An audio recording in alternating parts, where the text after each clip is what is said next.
We are... Where'd my water go? There it is. We live. We are live. I think we're live. Are we live? We might be live. We might be live. We might not be live. Is this the live stream or is this a live stream?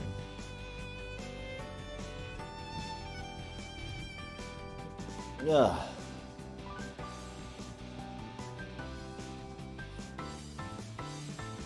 I need to get new glasses. There's a chip in my glasses.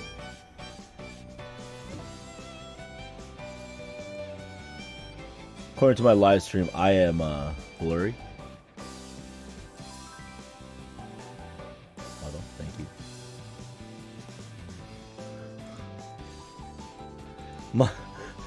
My YouTube decides that my my preview should be at 144p. There are people who don't even remember what 144p is. But here we are.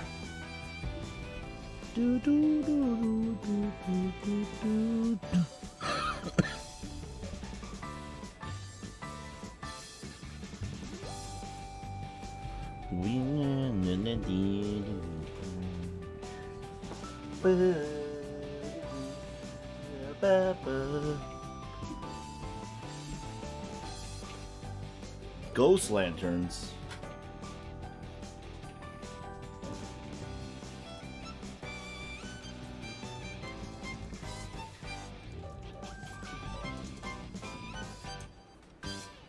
Mountain Dia and Septum Man. They drop lanterns, I believe.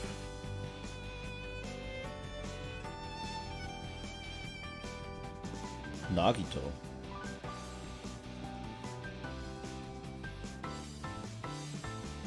Komaeda? Danganronpa V2?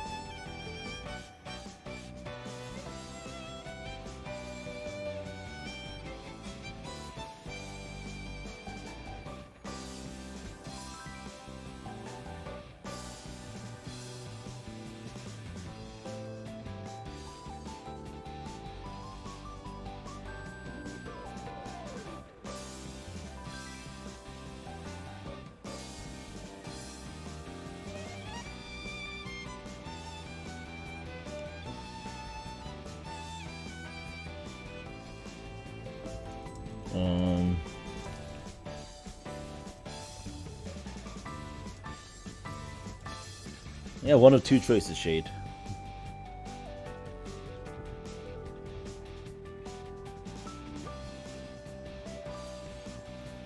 If you don't have Camelot done.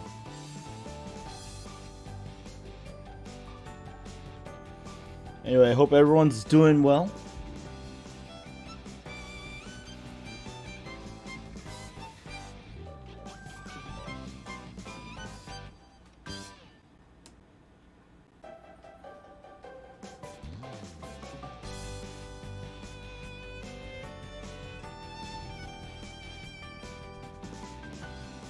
Everyone doing okay today?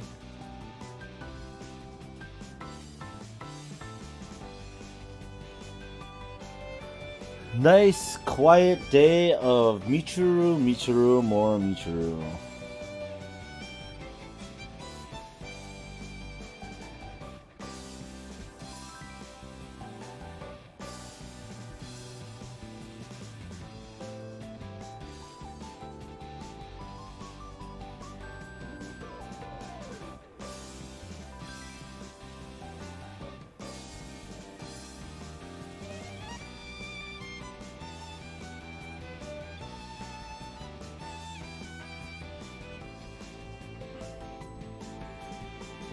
Quickly going through my Twitter before life starts.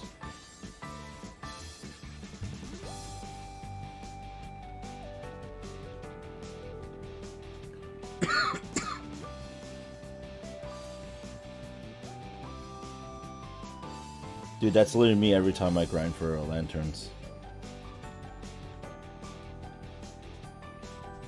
Anyway, whatever. Throw a phone.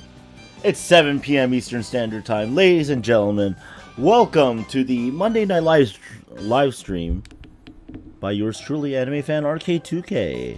Here with more of the Fruit of Grisaia. Last time Michiru grew a little bit more unstable, and here we are.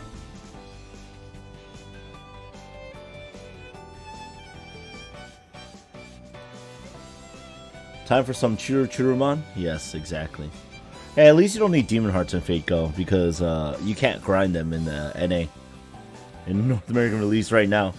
So literally I have servants where I can't level up stuff or anything.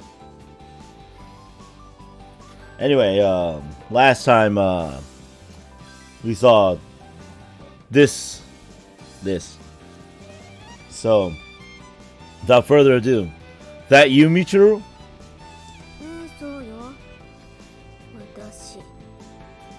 Oh, not that Michiru. Oh, it's you again? Seem to be appearing a lot recently. Churumon to evolve to an actual Sundarimon? Probably never.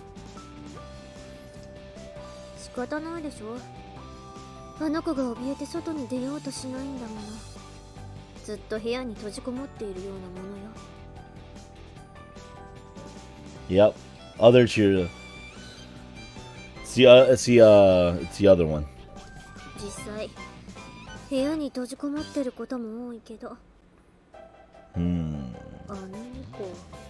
What?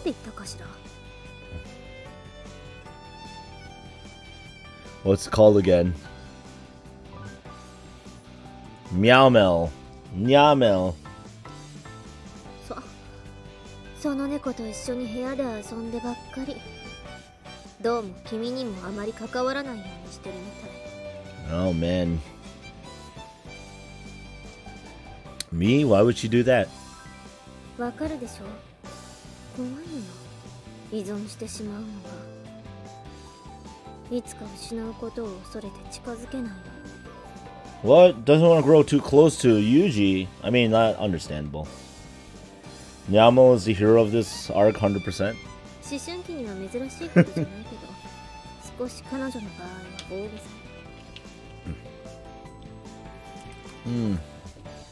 Yeah, a little extreme, it's true. So is there something I can do about this? After briefly thinking it over, she answers in a careful, deliberate tone. 病院に連れて行ってあげることが一番だと思うわ。彼女はとても不安で、それを誰も慰めることができないもの。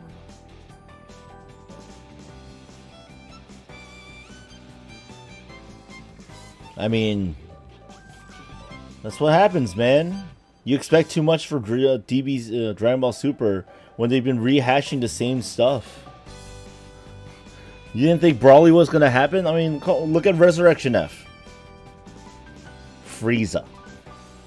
We're gonna reintroduce old enemies again. Basically. Ah, sounds like a pragmatic approach. 君が永遠の愛を誓って自らの血を捧げたとしても、その約束が本物だという証拠がない限り、あの子は安心しない。 I mean, that's probably true. かといって永遠を証明するために何十年も時間をかけるわけにはいかない。 So here she is in, so this is what's happening to Michiru now. These days we have plenty of respectable, competent psychiatrists, I see. それだけじゃないけどね。隅々まで精密検査を受けさせてほしい。何かわかるかもしれない。I don't know how much most people like doctors, though. Either way, Michiru is not going to like the idea. でも仕方ないでしょ。 See ya, Nyamel.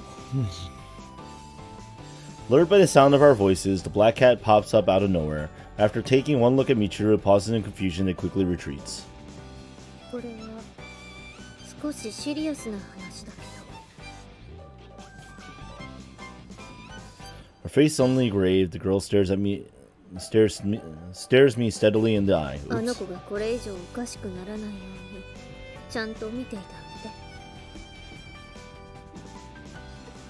Can't get the bad ending, basically. Yeah, I guess that might be warranted at this point. With those words, I turn and leave. The girl's arguments seem reasonable enough, but it's unsettling to take advice from someone I know so little about. Who or what is she, anyway? I can speculate, but the answer's beyond my grasp.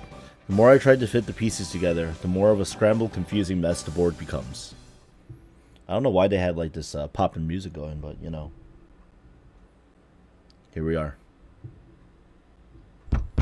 Later that same afternoon, there's a knock at my door. It's fine, come in. Wait a few seconds, but the visitor makes no move to enter. Stand and proceed to open the door myself. Unsurprisingly, Michiru is standing on the other side with a dismal look on her face. What's wrong? Stop by for a reason, I assume. How about coming inside? Yeah, that's actual Michiru.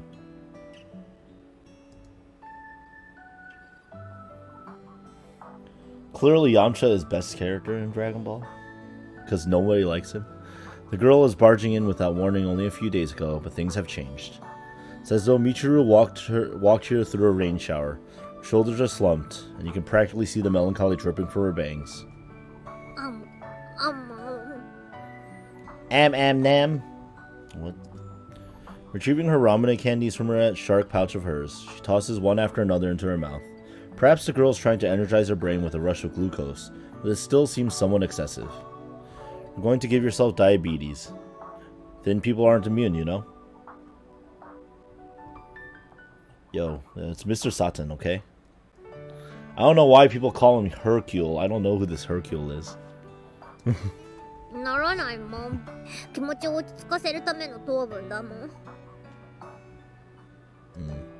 Michiru looks up at me with bloodshot eyes, seemingly waiting for me to say something. Unfortunately, I have no idea what she's expecting. No, we don't hail Satan. That's weird. What's wrong with you guys? But if you got something to say, then spit it out already.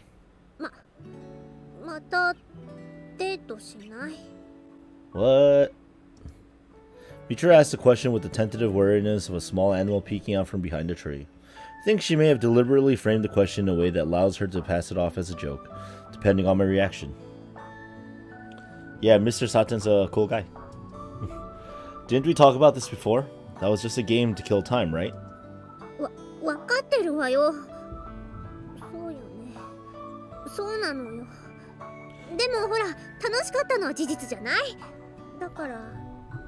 I mean, I had fun. Yo, that's why you have to say it correctly. You can't say Satan. You have to say Satan. Mr. Satan. Mr. Satan. Sounds like Mr. Saturn, but whatever. All the Earthbound kids will enjoy it. Think about it, though. If the others notice, they're going to take it the wrong way.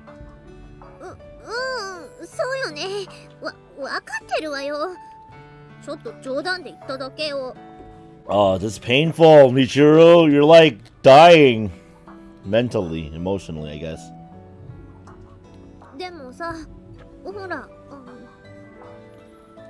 No, screw it. Just a hail Mr. Saturn. From Earthbound.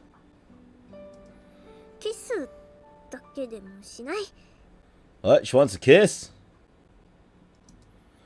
What are you saying, woman? I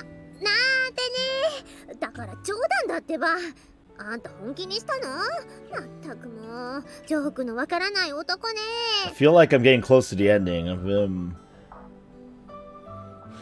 Mr. Savage? Macho Man Randy Savage? It's good times, man. The best of times.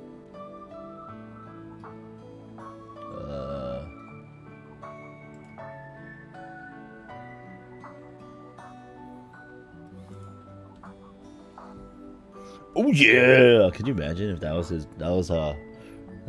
That'd be funny. Hard to take as a joke when you say it with such a desperate look on your face.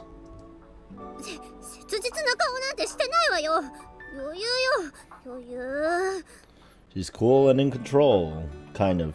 Not really.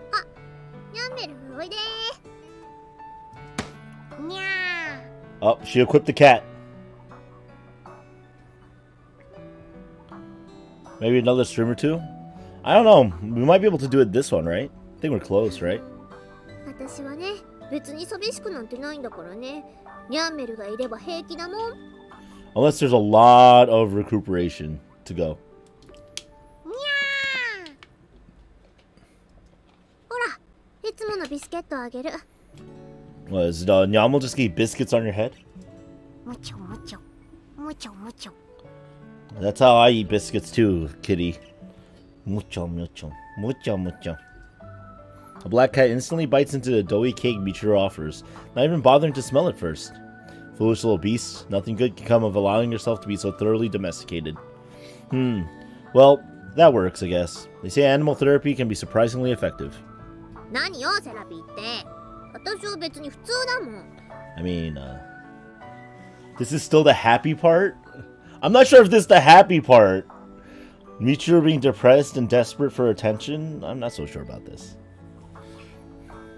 Michiru turns her back to me and makes me leave the room, but she hesitates in front of the door to mumble one final comment.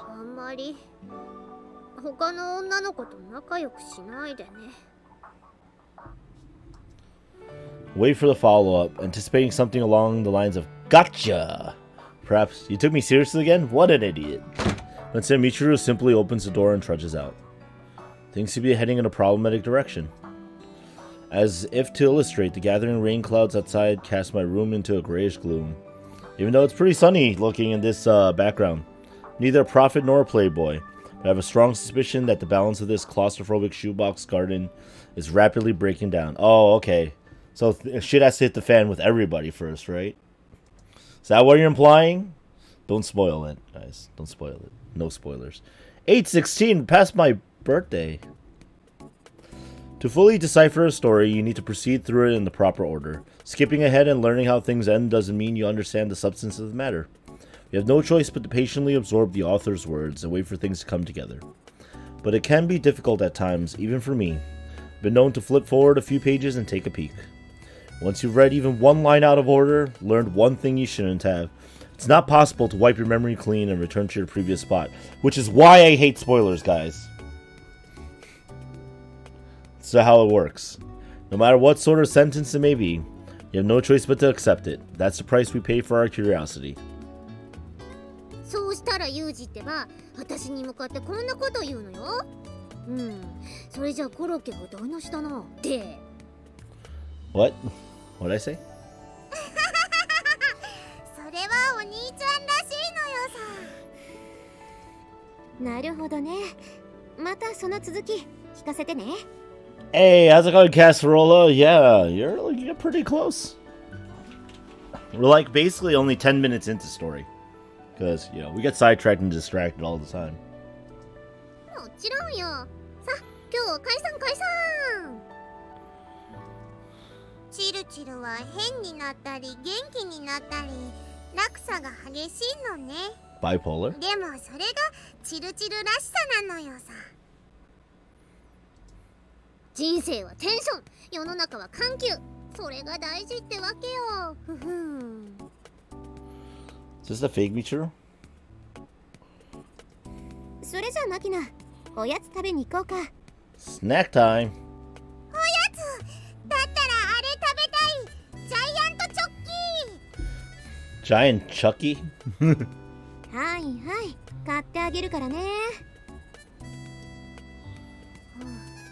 Nope, it's the other Michiru. Other Chiruru. So we have Michiru and we have Yuchiru, right? Nice impersonation. Seems I've become something of a celebrity. ああ、ユージ君。さっきまであの子ちゃんとここにいたのに、君の気配を感じたら急に引っ込んじゃったわよ。Don't say, is she that angry at me? そういうことじゃないけど。でもどうしたらいいかわからないわ。Other Chiruru. Shorten it to Ochiru. Michi 2?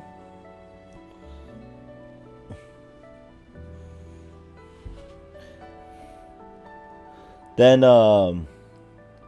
if there's a third Michiru, we'll call her Michi Love. So you can have Michi 2, Michi Love, and Michiru. This is already the Michiru route. Yes, Casarola.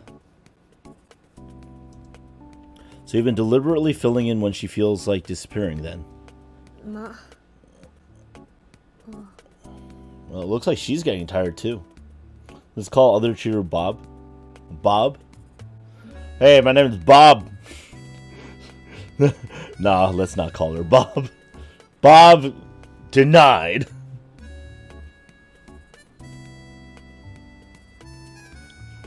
Mega Michi X and Mega Michi Y? No, but she has to be Ru. Michiru.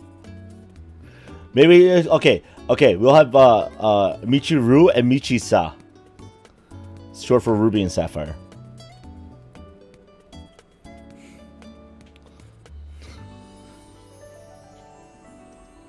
What's wrong, Michiru? Looks like she's getting tired too. Uh-oh. Is other Chiru going to die or disappear?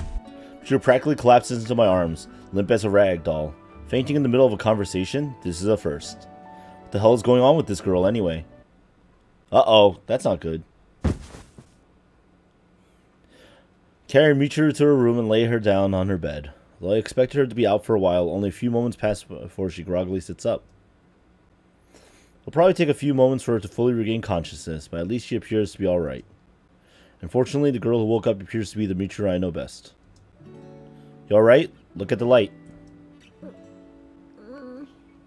Michi route. Michi root. There you go. This is the Michi root. Check the reaction of her pupils with my pen light. Can't find anything out of the ordinary. Of course, at this point, I'm less worried about the girl's physical condition than her psychological state. I'm going to be blunt, Michiru. You should go to the hospital. Can't maintain a normal life under these circumstances. You know that yourself, don't you?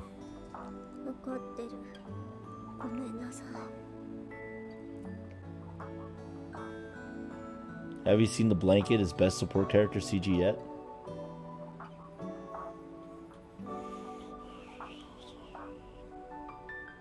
Michiru has come back to Itits?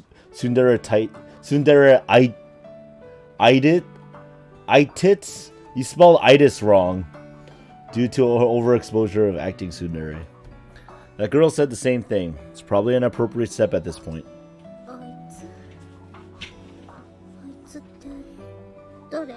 Aichiru. I curse silently, but it's too late. So I wasn't in a position to predict the consequences. I've been careful to avoid direct mentioning the other girl to Michiru, but I was distracted by the problem in front of my eyes and my tongue slipped.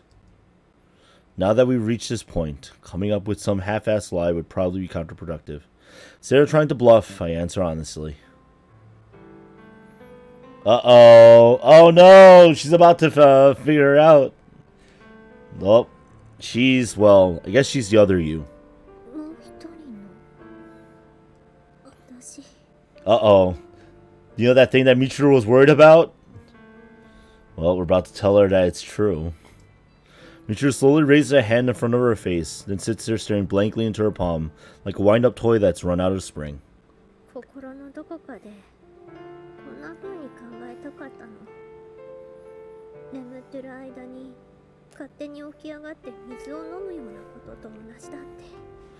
We're not sure what she has yet, Casarola. It doesn't seem like simple multiple personality disorder at the very least. Yeah. You know what? That might be closer to it. I am thou, thou art I, persona, social link.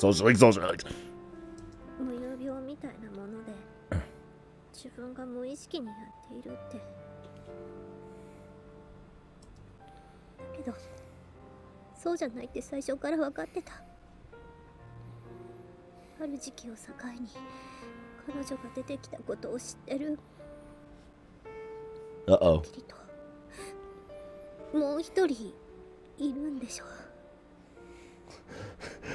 It's not gonna be Bob, guys. We're not calling the other Michiru Bob. You could make the JoJo reference, but we're still not calling her Bob, okay? That's right. There's definitely someone else entirely inside you.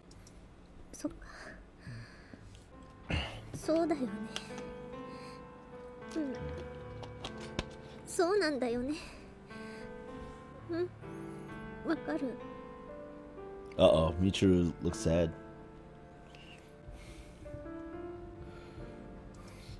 ユージは彼女とお話ししたの。 Man, who's frying those eggs really loud? I know, guys. I know it's rain, but you know, it sounds like you could be deep frying something.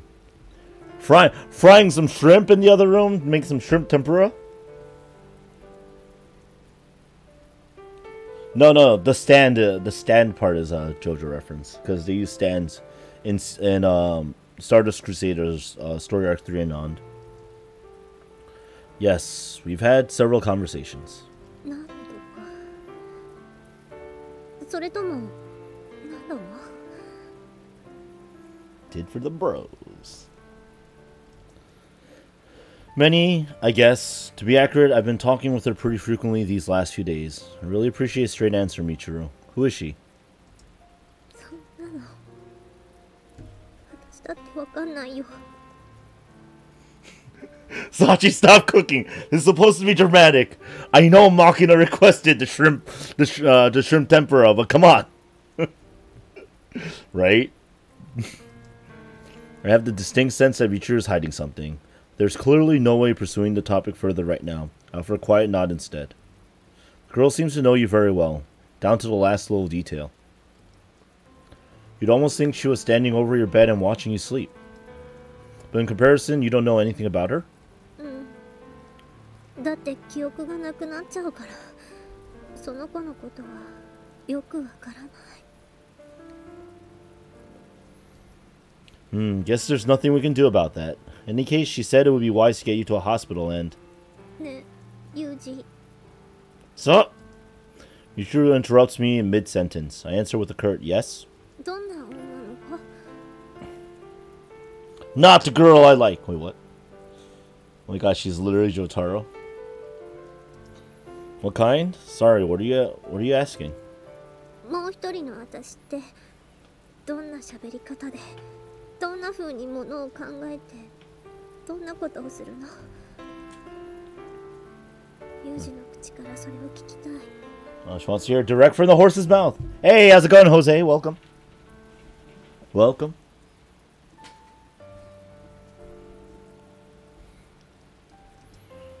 A problematic broad question, but I decide to offer my honest impressions as they come to me. The other you is sociable and proactive, even aggressive. Girl makes sure her opinions are known. That said, she refuses to talk about herself, so I can't say much more. What I do know is that she seems to be a frank, no-nonsense person. それで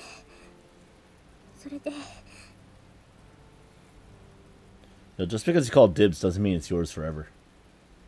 Yo, welcome Vanitas. Welcome back for another lurking session.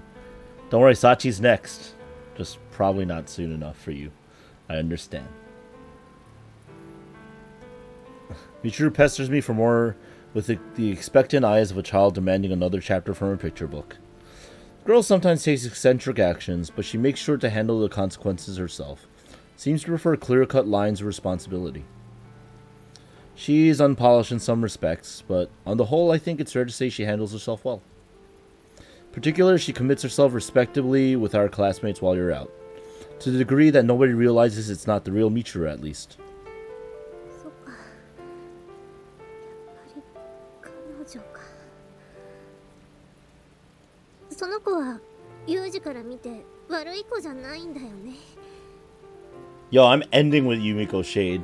There's no way in hell I'm ending with Makina, okay? It's gonna be Sachi, it's gonna be Makina, it's gonna be Yumiko last. Yumiko best. Yumiko best ending, I think, in my opinion. At least. If there's a neutral route, I'll go for a neutral ending where I guess everything's terrible. If there is one, but who would do that, right? Not sure what standard you want me to judge her against, but I don't think she's a heartless sociopath. That's well, I don't think she's a she's no Joker, okay? That said, I know very little about what she's really thinking. 私より上手に生きれるんだとしたらその子が私の代わりをずっとした方がいいのかもね。Both are good, TBH. Don't think there's a neutral? I mean, what happens if you, like, if you just reject everything?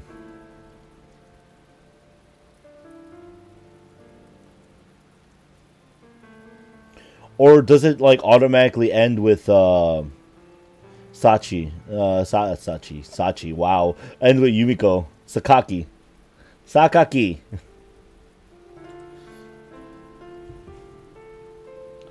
I think that's in the sequel. You reject hope and despair? Exactly. I reject all these girls! Wait. What? I think Yuji Route's in the second game.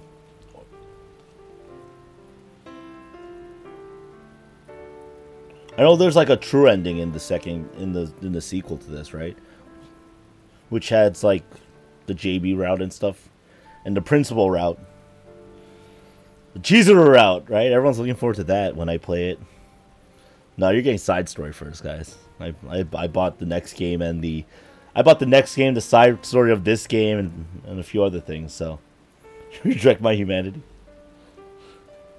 Everyone's just started yelling objection. No, that's wrong. Hold on. You shouldn't even be thinking about anything like that.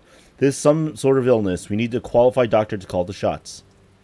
Although I keep it to myself, a certain proverb does occur to me. 2 kings can't live in 1 country.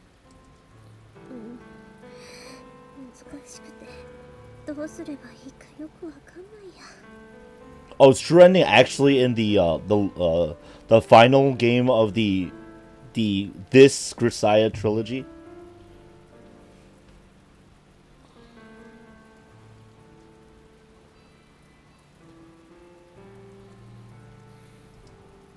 But for some reason, there's an oddly relieved smile on Michiru's face. It's the expression of someone who had a wad of gum cleanly peeled off the bottom of their shoe by pure chance.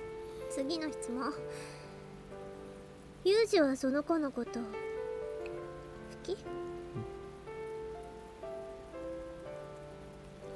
final game is the finale ends on a hilarious note? Okay. Well. My wish list has the last game on it, so we will get to that eventually. It's going to take a while. Man, can't wait to play these games. If you're asking whether I feel animosity toward her, then...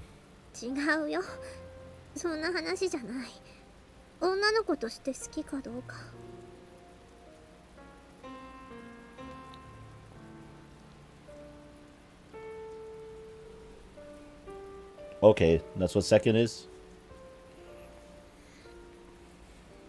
I mean, I own it. I own the second. I also own the extensions to the second. And Phantom Trigger's better. Oh, don't worry. I heard the 5th volume comes out this month? July? It's on my wish list anyway. Like, if I have money, I might buy all the rest of Grisaia. Alright, no problem, Jose. Have fun at work. Have fun at work, man. Difficult to answer. I haven't been looking at her in that way. I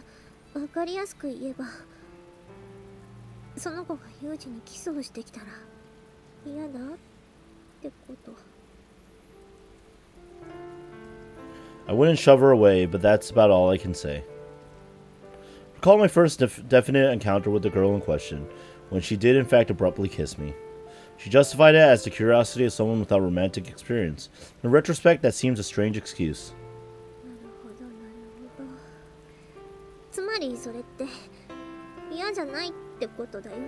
Oh my god, is Michiru gonna be jealous of herself? Hold on, Michiru. Is there some point to these questions?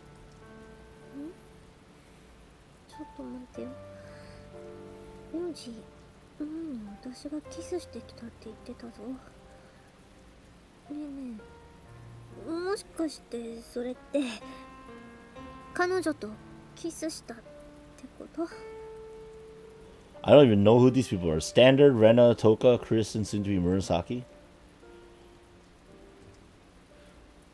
The girl's normally about as sharp as a pile of bricks, but she hones right in on the problematic points. What a pain. That's right. It's supposed to be might have kissed. Wasn't on my initiative, though. Girl suddenly pushed her lips on me. そうなのか。じゃあ、私がファーストキスだと思ってたのは、そうじゃなかったってことか。Uh-oh. Uh-oh. Michiru slowly traces her mouth with her fingertip as she speaks. Probably doesn't even realize she's doing it. As her finger passes back and forth along her lips, her previously clear face begins to cloud over. Deep wrinkle forms in the middle of her forehead, resembling the footprint of a bird in fresh snow. Ran a best garbage, I mean girl? Alright, Casserole. 前に私が落ち込んでた時、慰めに来てくれたよ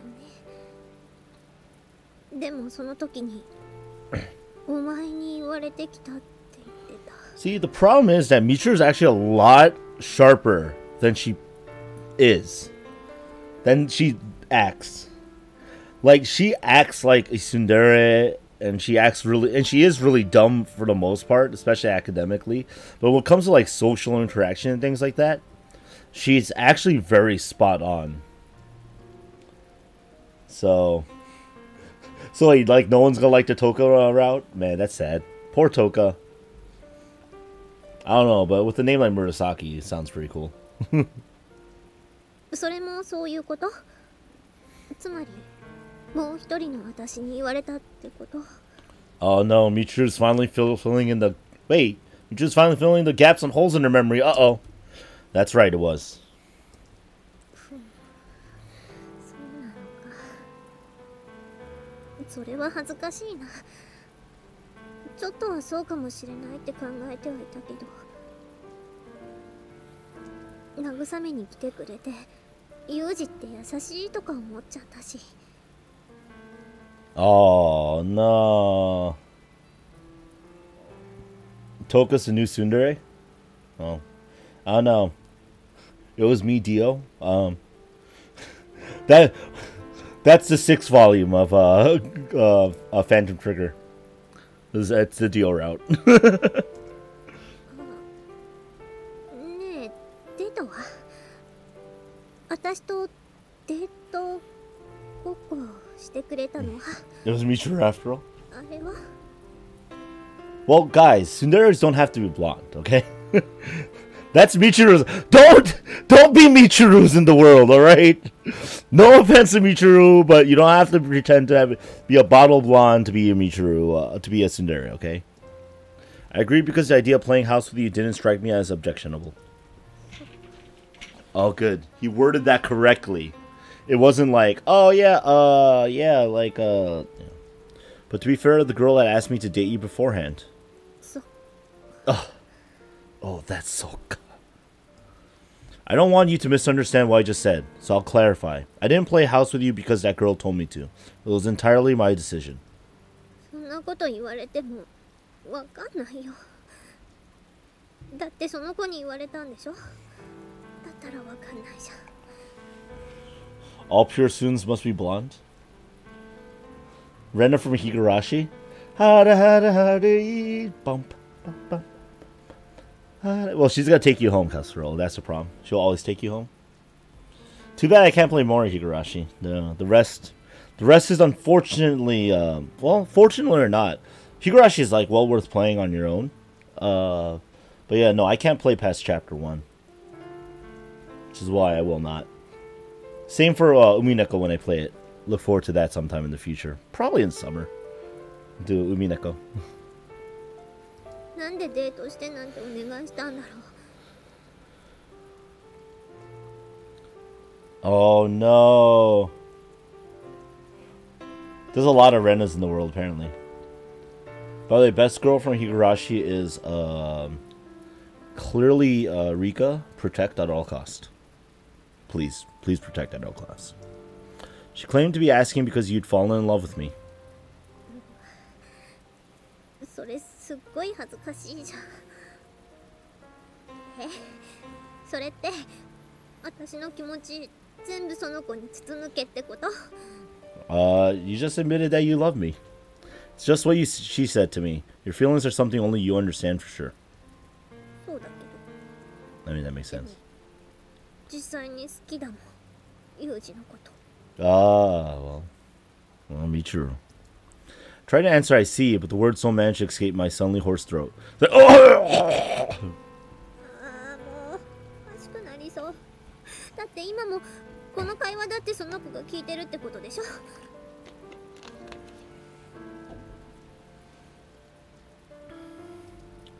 その子は私よりもうまく人と付き合えて、うまくユージと会話ができて、自分からキスもできちゃう女の子なんでしょ。そんな子に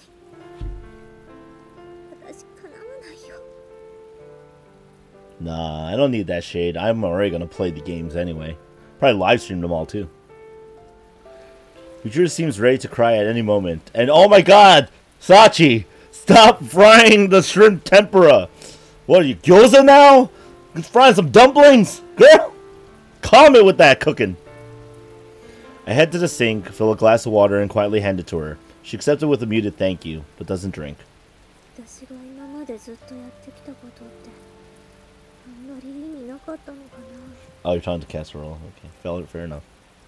ほら、前に言ったんじゃない。気がついたら全部がうまくいくようになってるって。 Damn it, Sachi. Sachi's cooking too much. Too much in this scene, guys. それって全部その子がやってくれてたわけでしょ。だったら私がいる意味って何なんだろう。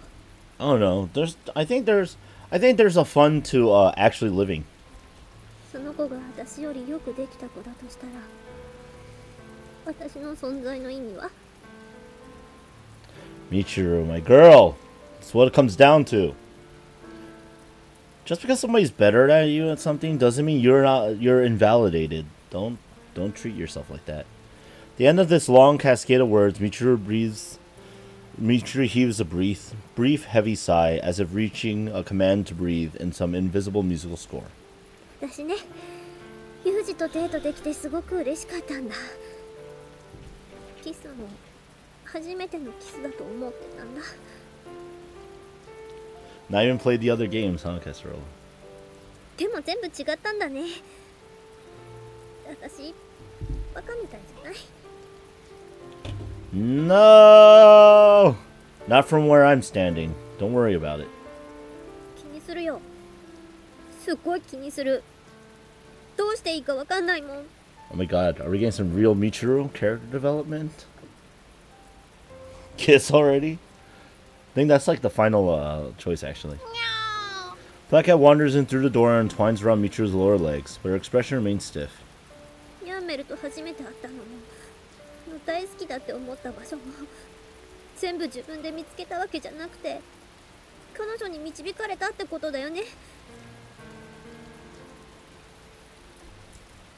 私何もできてないね。変だな。Oh no! ごめんね、やめる。今は無理だよ。ごめん。本当に参っちゃったな。 Oh no, she's at a loss.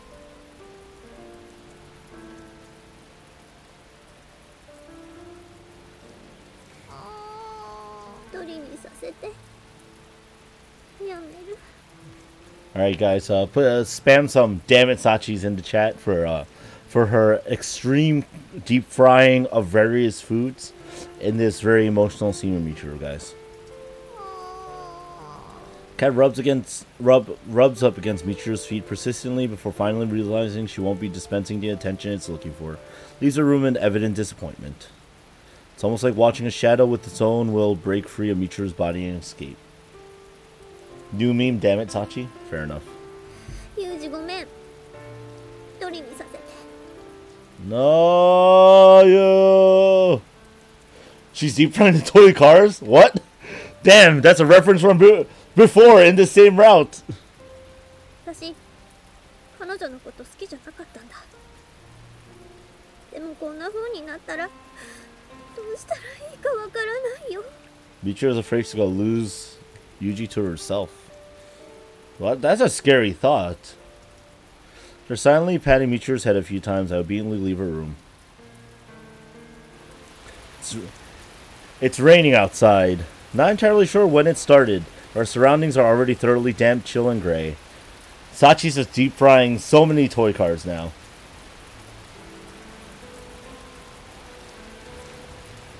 The black cat dashes off somewhere through the cold rain, casting a long, narrow shadow behind it. I try to call its name, but it's as though my throat has grown rusted. The voice is wiped out by the sound of the falling raindrops.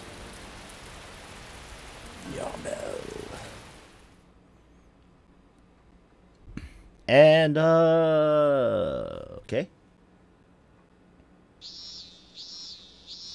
I know, right? I expected the rain to linger, but it vanishes with surprising swiftness. It's like it wasn't really rain, but Sachi deep frying a bunch of things, including toy cars. Stop. Well, the deep frying is finally done, guys. Success. Before I know it, the sound of raindrops against the window disappears, as does the sound of Sachi deep frying various foods and other goods. And the cicadas emerge from their hiding places, joining the vigorous chorus of chirps. Sunlight streaming in from the window is so bright, it almost feels like the dismal little scene in Michiru's room was all an illusion. As the air grows thick with humidity, I rest my hands on the damp desk and settle my breathing.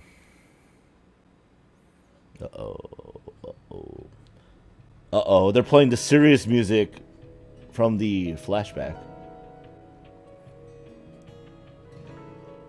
Keep your damn it Sachis ready? Okay. The world, previously dark as night, has at least regained its luster. I can only hope the change of weather rallies Michiru's spirits a little. Alright then. With those words, I push myself up off my desk. At times, it can be easiest to postpone the planning phase until after you've started moving. My head feels strangely heavy on my shoulders. My thoughts are sluggish and vague. Unless I verbally spur myself on, I don't think I'll manage to even take the first step forward. Alright then, what next? I speak again, trying to get into gear. My wheels can't find any traction. Well, sometimes it doesn't come easy. Okay. He thought it, and he said it. I continue speaking my thoughts aloud. My strangely flat words evaporate into the muggy air. Seems like this technique just isn't going to work today. But fortunately, the deadlock's broken from the other side. I stand and quietly open the door. Michiru stands outside my room with a face full of regret and anxiety. Eyes darting back and forth. She plays with the hem of her skirt. The girl clearly hasn't calmed down yet. Judging from those terribly bloodshot eyes, she was probably crying in the room until not so long ago. Why are you apologizing? Why are you apologizing? Michiru's not a kangaroo.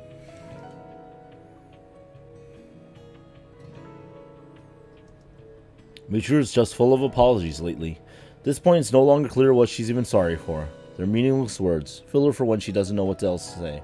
Don't need to apologize. Want to come in?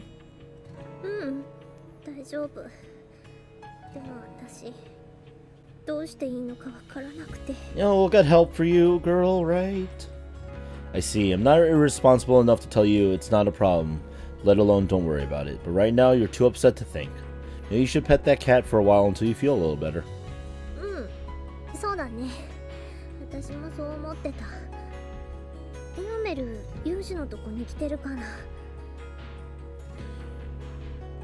That's very foreboding! Please don't, oh no. No, he's not in here. I saw him heading out of the school a little while ago.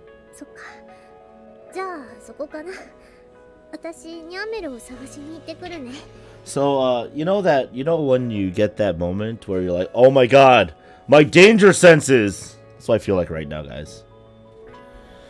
Michiru sets off down the hallway, presumably intending to head for the usual high ridge, but after only a few steps she loses her balance and has to steady herself against the wall. Maybe you should get a little rest first?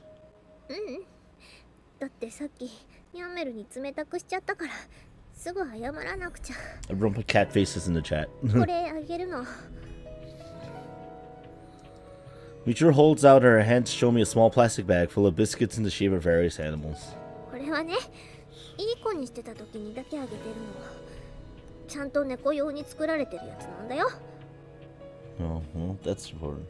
Nyamel's in the chat? Yeah, there you で go. も一度にたくさんあげたらお腹壊しちゃうからちょっとずつね。 Yeah, cat biscuits. Girl forces a strained, quavery smile onto her face. In combination with her swollen red eyes, the effect is downright pitiful. I see, by which you presumably mean, I just bought too many. You can have one, but that's it? え？あ、そう。私ツンデレだもんね。 Man, she そういう forgot. 風に言わないとね。 She forgot she's a tsundere. Either way, I'll come to. Can't leave you alone in this condition. 本当？嬉しいな。これってデートかな。 Sachi, don't deep fry now, no. Please don't. Please do not deep fry the cat. I think the term search and rescue operation is more appropriate. え？つまりデートじゃないんだよね。This is the sad Michiru route. Decided to come along entirely on my own. Nobody else played any role. Is that not enough for you? それでいいよ。じゃあ行こう。 I sound a little bit better there. Michiru reaches down and grasps my hand. Since there's no particular reason to shake her off, I squeeze back with a moderate amount of force. But what do you plan to do if someone sees us like this? Won't your tsundere reputation be ruined? いいのよ。ユージが勝手に付きまとってきてるってことにするんだから。 Now you're going to make me into a stalker? You really are nothing but trouble, princess. Excuse me, princess. やめるー。やめるー。 Oh, she sounds better now. Looking around the area restlessly, Michiru calls out the cat's name again and again. Probably wasted effort. I think I'd be able to sense his presence if he was hiding around here. Saw him running toward the road, so he probably left the premises for a while. Maybe he's still outside the campus? 私は冷たくしたから驚いちゃったんだろうな。ねえユージ、ニャンメルが許してくれなかったらどうしよう。 Just give him a biscuit. Won't forgive you. Give him a little food and you'll forget it ever happened. It's just a cat, you know. 何よその言い方。意地悪。 Yeah, well, that's Yuji for you. やっぱりいないな。 You have a place in mind, right? No need to be so uneasy.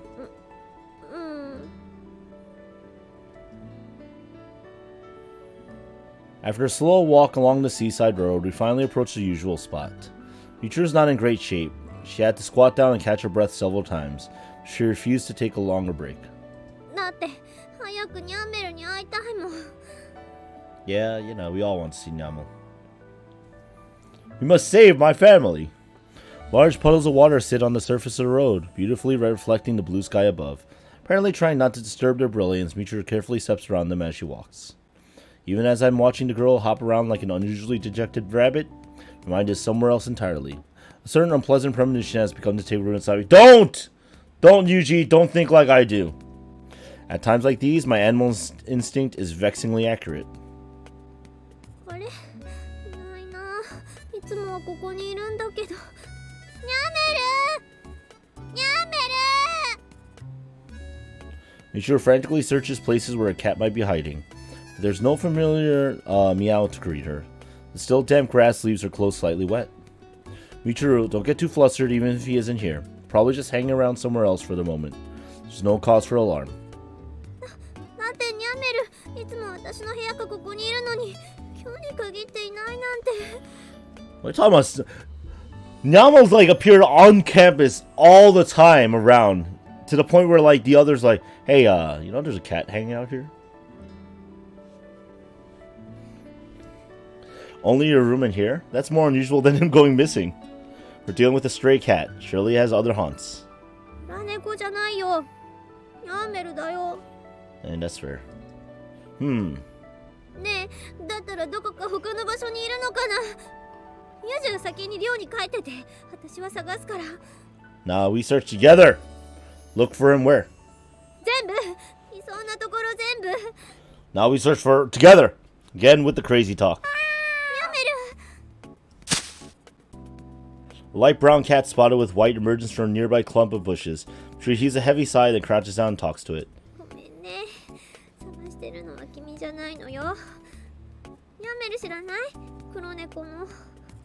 Wait, we're gonna ask for directions from a cat? Alright, did you guys get that? Stray Cat seems to be primarily interested in the biscuits Michiru is holding. Probably emerged after hearing the plastic bag rustling.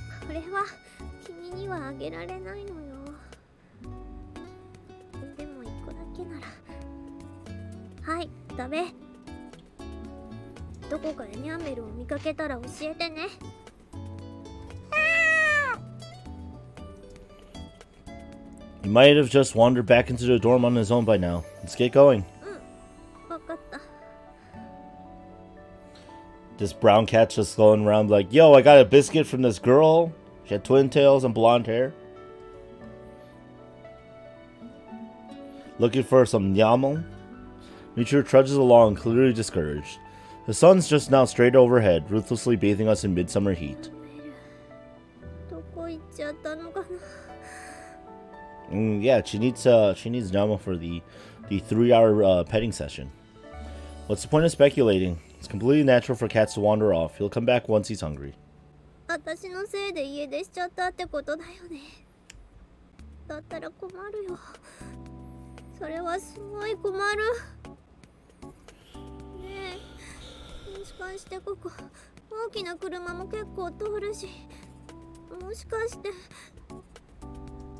Don't get caught up in what ifs. In the first place, all of a sudden Michiru drops her plastic bag of biscuits onto the road. Pick it up and hold it out to her, but the girl shows no sign of reaching out to take it. What's wrong? Tired from the walk? I don't mind carrying you on my back if you want.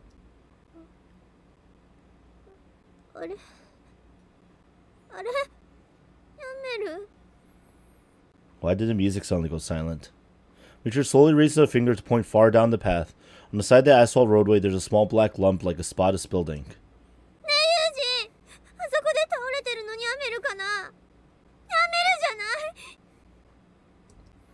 I can't say from this distance. I'll take a look, so you stay here. Understand? Don't move an inch.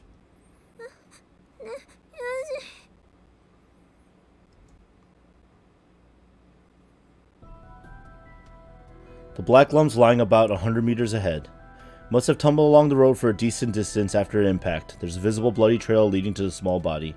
This is awful, still breathing, but it's a matter of time. Black object before my eyes is without a doubt an unfortunate feline that was hit by a car. But I can't determine whether it's Michiru's pet, or simply a stray that bears a strong resemblance to it.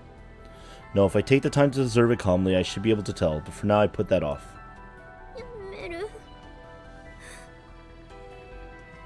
Told you to wait, damn it! Why didn't you listen? Ignoring my words completely, the girl approaches on trembling legs.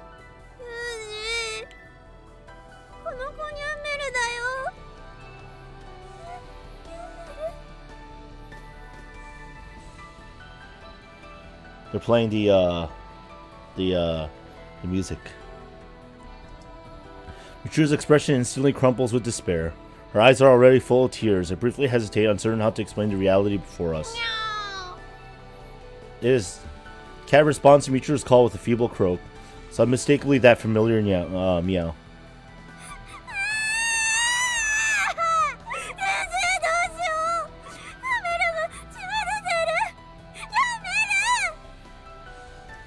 Calm down. Panicking isn't going to help anything. I'll take a look. Examine the cat where it lies limply on the road. There's bleeding from the mouth and ears, but the external wounds don't appear that severe. When I feel gently around the stomach area, I can feel the broken bones and ruptured viscera on this side. The animal suffers serious internal damage from the impact. Small, bright red pools of blood have formed the edge of the cat's eyes. When I pet his head, the animal blinks, sending them flowing down its face like tears. It's been avoiding me all this time, but this wasn't exactly how he pictured our reconciliation.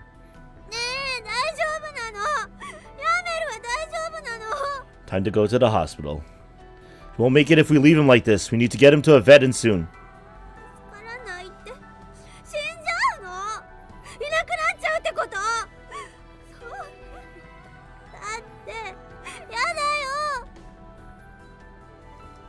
Tell me if you see a car approaching, alright? I'll stop them.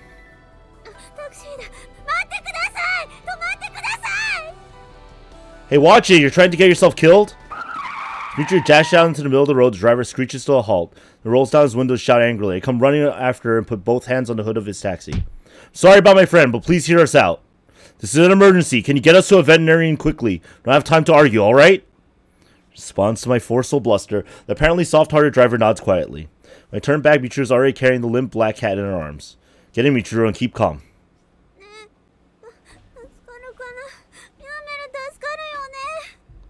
That's what we're trying to do, right? I don't know. Let's focus on getting him to the veterinarian. That's the most we can do for Nyamo right now. We're off to the veterinarian.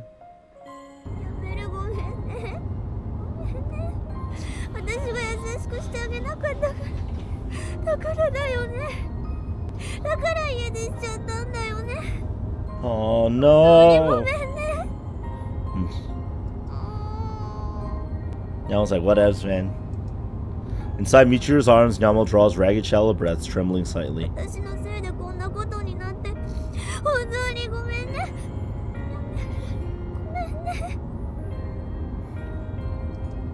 This isn't your fault. It was an accident. Apologizing isn't going to change anything.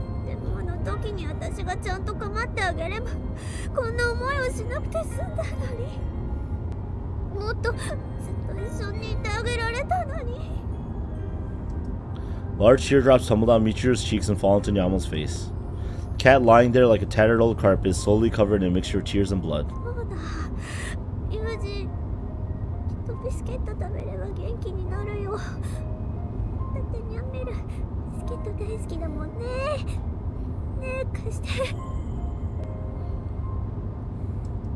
Michiru seizes the bag of treats from my hands and breaks one up and places a tiny piece on the tip of her index finger.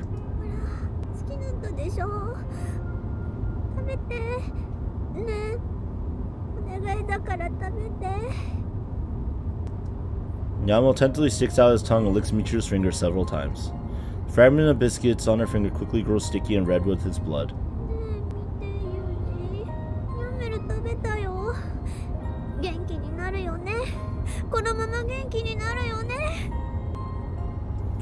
Distorting the truth would be easy enough, but what's the point? My lies can't dull her pain, much less save the cat. That cat. I offer them both a sincere answer. Hug him, Michiru. That's the only thing you can do right now.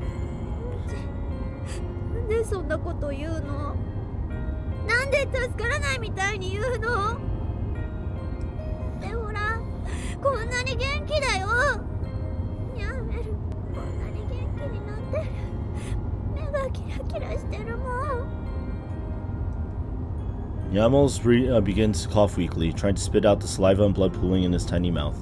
The light's gradually fading from his eyes. Nyamo. As Michiru strokes the cat, hair falls out in bloody clumps and sticks to the seat of the car. The driver glances tentatively back at us through the rearview mirror. Don't worry, I'll pay your cleaning bill. Reach out and gently rest a hand on Nyamo's body. His convulsions don't seem to be getting any better. There's no longer any room for wishful thinking. It won't be long now.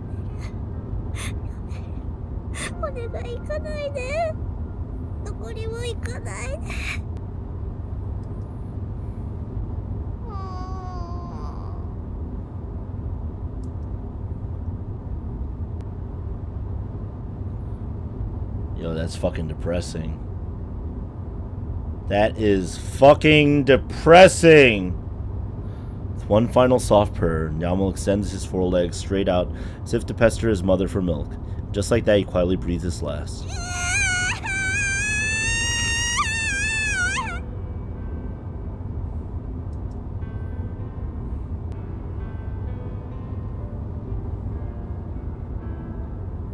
Michiru must have felt the very instant that tiny life disappeared inside her arms. Trembling violently, she looks over at me with pleading eyes. Shake my head slowly. She nonetheless presses her lips against the cat's bloodstained mouth and tries artificial respiration. Doesn't go well, and in the end, she hangs her head and breaks into hysterical sobs.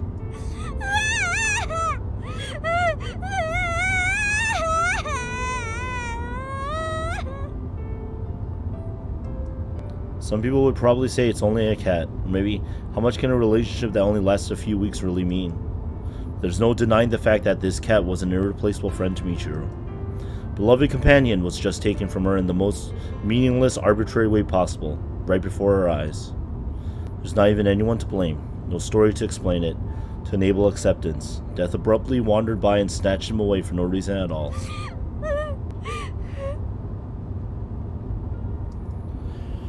Sorry, but please change the destination to Mihama Academy. We don't have any reason to visit the veterinarian anymore. When I inform the driver of the situation, Michiru objects in a choked voice.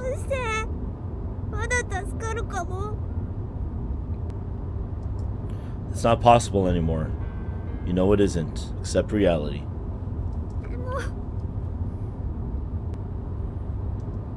I understand that you don't want to believe it.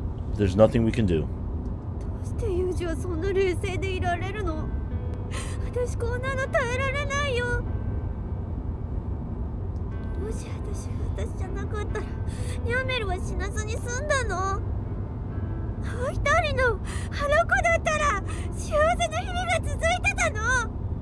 I mean, well, okay, first of all, Nyamo didn't even like the other Michiru.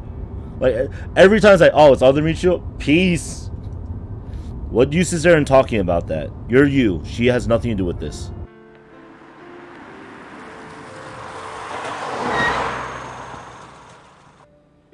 Getting out. Let me have the cat. I'll take care of it.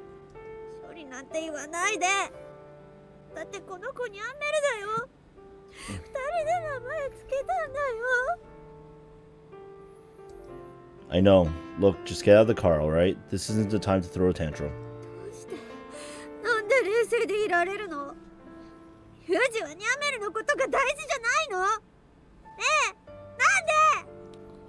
Hey, how's it going, Minato? We're all depressed right now. It's because Yuji saw real people die.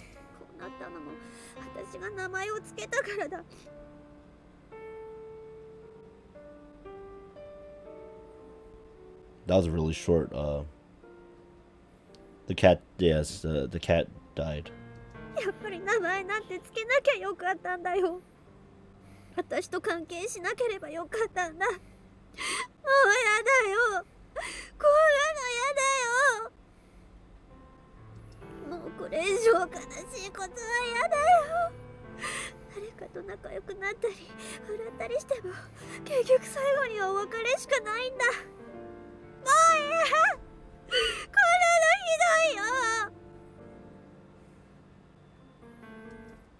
Grab Michiru by the wrist and forcibly yank her along.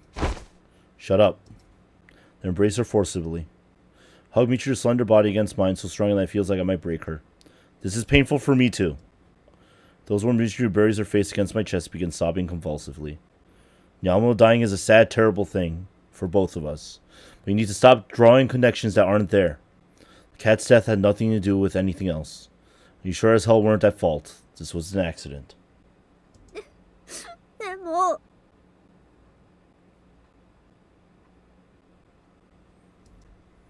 I've been through something very similar myself. I know how it feels, alright?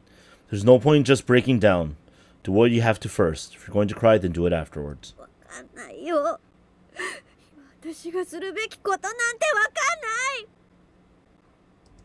Then think. Don't run away. To bury the cat.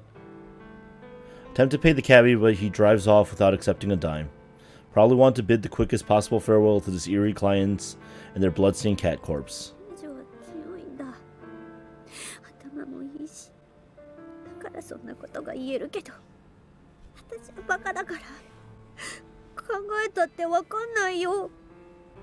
This isn't in Discord though, this is YouTube chat. Michiru hugs the cat's body tightly, showing no intention of letting go anytime soon. She seems to have accepted the reality of its death, but clearly has no idea how to cope with it. That's not a stuffed animal in your arms. You can't hold on to it forever. Let me take the cat. I won't treat him badly.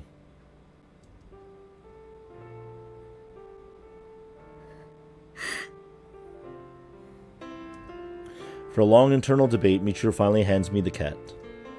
Thanks to the summer heat, fluid has already begun to ooze out of its anus. The girl's clothes are soiled. Even so, she pets his head numerous times, clearly reluctant to part. Death is really tough. You probably can't. Post YouTube vids. I'm not sure if links are allowed or not. Kiss and comfort your crying girlfriend, you Narcon Miyuji. Decided it's probably best to let her be alone for a while. After respectfully dealing with the cat's body, turned to my room and take a shower. The cat died. From an objective point of view, a stray cat was hit by a car. Nothing more, nothing less. In the animal shelters, abandoned pets and feral strays are disposed of in the tens of thousands every year. To the world at large, the death of that cat is essentially meaningless. But a precious fragment of Michiru's world was stolen away before our very eyes. From that perspective, we're clearly facing a gravely serious situation.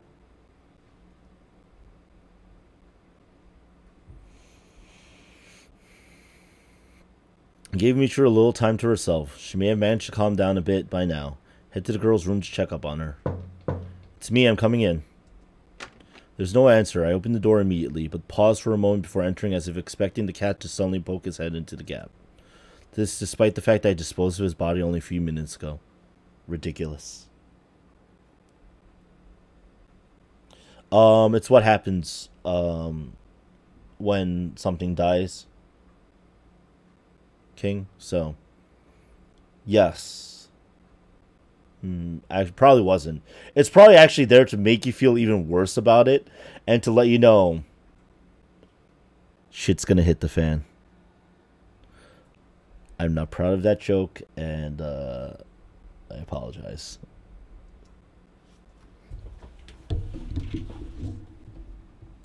Again with the darkness, let's start by making things a little less. Halfway through the sentence, my breath catches my throat. Michiru's crumpled awkwardly on the floor, almost as if she's fallen out of the bed. There's a fine white froth around her mouth. Numerous containers of ramen and candy lie scattered on the ground around her. I've been slightly suspicious about these for some time now, but it's not obvious they're in fact some kind of medication. An overdose, is it? Lovely. Grab one of the lozenges from the floor and pop it into my mouth. The medicine quickly dissolves when I chew, leaving a powdery substance. I immediately spit it out and wipe my tongue with the sleeve. Not a particularly strong drug. That doesn't make an overdose any less dangerous. Michiru, open your mouth. Push Michiru up to a sitting position and wrench open her mouth with my fingers, pulling out a thick, gooey lump of half-melted lozenges.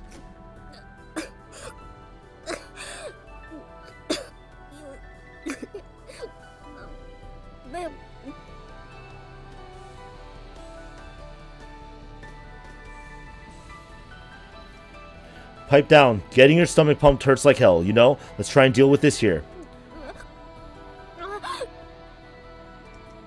The area around her mouth coated with sticky saliva, Michiru breaks down in tears.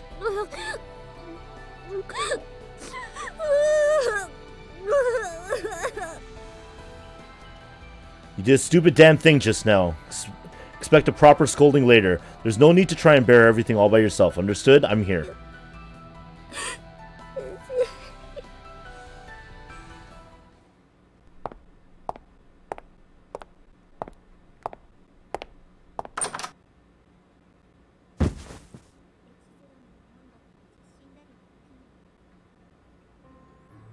What the hell was that? The hell was that transition? That wasn't like... That didn't worry me at all. Holy. Sorry, Chizuru. なんとか学園内で処置したけど、これは大問題よ。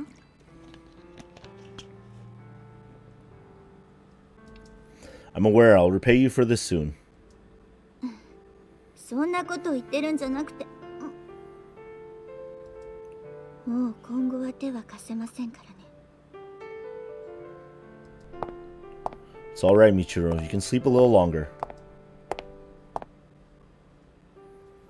私は夢を見ていた。そこは穏やかで何の問題もなかった。もう元の世界には戻りたくないと思った。でもすぐに夢から覚めることも分かっていた。だから怖かった。ただひたすらに怖かった。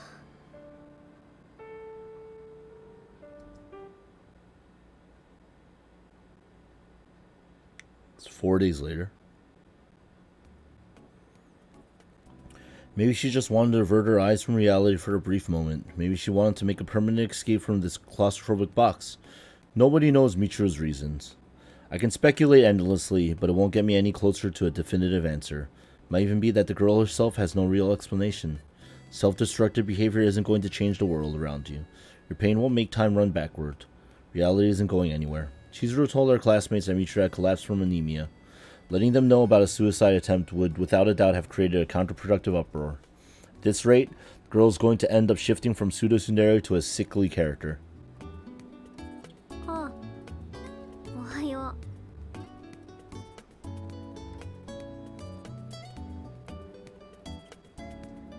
Morning, how are you feeling?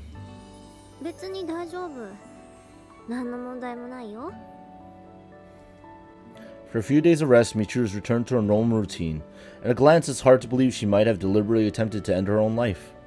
The others were fairly worried, but when Michiru brought out the normal tsundere song and dance, they apparently decided she was completely back to normal. But I think otherwise. The girl is absolutely not the same. If anything, she seems like an entirely different person.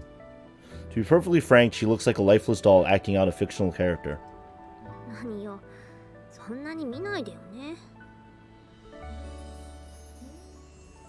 Right, sorry.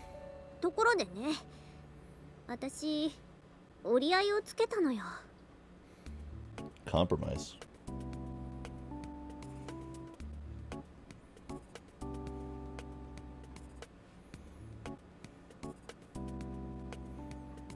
Everyone's just depressed? No, we're keep going, man. Today, Michiru strikes up a conversation from her end. After the incident, we've only had the briefest of interactions, so this comes as something of a surprise. Oh, what kind of compromise?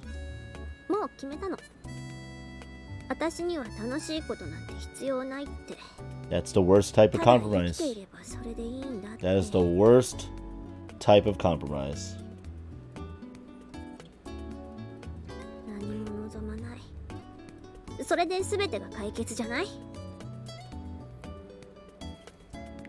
That doesn't strike me as much of a solution. It's like closing your eyes and covering your ears when the debt collector knocks on your door. Who's going to pay the bill in your place?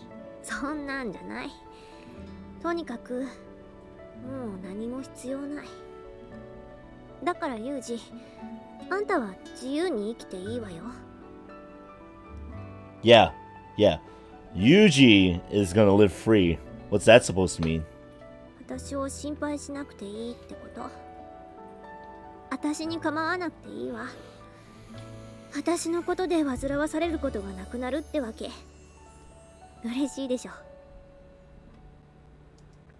I don't remember changing her diapers, and if I thought you were a nuisance, I'd say so. What are you even talking about, woman?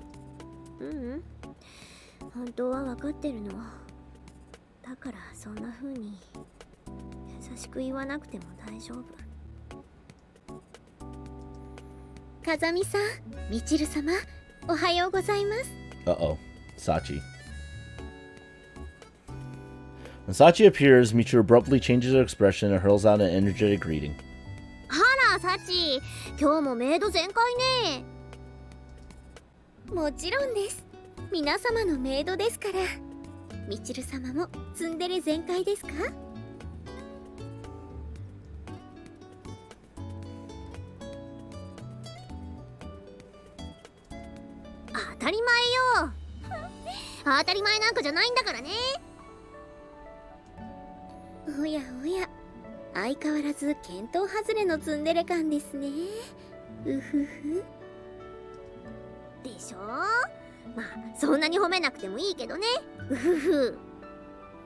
It sounds like two people faking it talking to one another.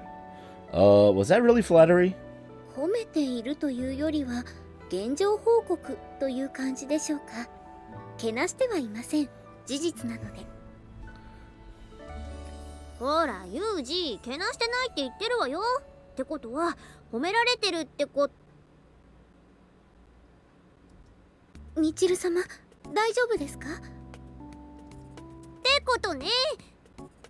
What?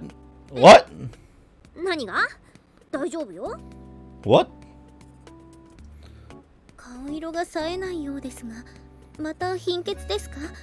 寒い日のプールから上がった子供のように唇が紫ですよ。ふふん、大丈夫よ。これぐらいなんてことないの。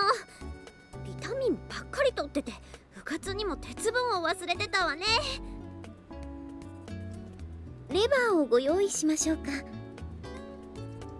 うん、そのうちよろしくね。もちろんです。それでは失礼させていただきます。 She literally started cheering liver at the end. What? What? Michiru, my friend, try not to push yourself. 別に無理なんてしてないけど。でもそうね。ちょっと休んでくる。I think that would be wise. Michiru shuts herself up in a room for several hours, only emerging that evening. Her face is slightly less pallid, but she's still carrying herself a little oddly. Hey, managed to calm down a little? 別に最初から落ち着いてるし、そもそも。お兄ちゃん。It's the Machinas. チルチル。なんで制服着てるのよさ。もう夏休みなのよ。As Machina's also wearing it? What? Michiru starts in surprise at Machina's words. Seems to have only just realized that her choice of clothes is somewhat unusual for this type of year. I make a tactful decision to not comment on the matter, but Machina's a free spirit, unbound by such concerns. Michiru may be making a decent effort to hide it, but she's in a disturbed, unstable frame of mind. The girl pretty clearly isn't capable of paying attention to her clothing right now. それはだってマキナだって着てるじゃないのよ。 I know, right? 私は学校がなくてもたまに制服着るのよさ。趣味で。 That's her hobby? だったら私だって趣味だもん。まあまあ二人とも。で、みちる、ちゃんと元気でやってるの？もちろんよ。ちょうど今トライアスロンから帰ってきたとこ。 Triathlon, really? 冗談でしょ。なんで病み上がりで鉄人レース出ちゃうかな。あんたたちが心配しないようにみちる様健在ってところをアピっとかないとね。なるほどな。でもそんなアピりはどうでもいいのよ。ねえねえお兄ちゃん、外で影踏みして遊ぼうなのよさ。お天気いいし、これはもう踏みまくれんぞ。マキナってばね、ユージと影踏みしたいって聞かないのよ。 Alright, see ya. See ya, King. 一人で練習するって言ってシャドーボクシングならぬシャドー影踏みまでして、なんだかもうよくわかんない感じになっちゃってね。 A little shadow boxing tag? そうなのよさ。シャドウで影を踏むなんて。ああ、言葉にもてあそばれてる感じがして混乱するのよ。 I see. Well, I wouldn't really mind, but... Before answering, I glance at Michiru out of the corner of my eye. There's a clearly unhappy expression on her face, and she's restlessly grinding her foot against the floor. Considering that tough act this afternoon about setting me free or whatever, she looks distinctly jealous over me holding a mere conversation with Machina. Alright, I'll play once you become a true expert at tagging shadows. Until then, content yourself with your image training. This is the Damasachi meme stream, yes. でも分かったのよさ。想像力をフルに使ってシャドウするのよさ。ああ、集中しすぎて本当に影が見えてきた。 Pretty sure that's just your shadow. あ、そっか。これ普通に影じゃん。危ねえ、騙されるとこだった。ちょっと私そこの空き部屋で休んでくるわね。あ、具合悪いの？大丈夫？平気よ。心配はゴムよ。 What? Rust assured? なんか今発音変じゃなかった？ゴム？ゴム？それじゃあね。松島さん、この前渡せなかった6枚の。God damn it! So she still hasn't seen Sakaki's present? Oh my god. ごめんね、ユミコ。その話はまた今度。Oh my god. 6枚。Oh no! Sakaki's just sad. ミチルってばまだ完全に体調が戻ってないみたいね。ねえユージ、様子見に行った方がいいんじゃない？ Yeah, I was just thinking the same thing. I'll go. Michiru, you alright? Answer me.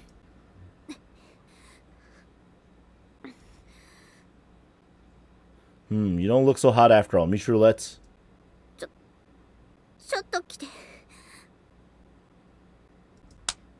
Michiru grabs my wrist and unceremoniously drags me into the unoccupied room.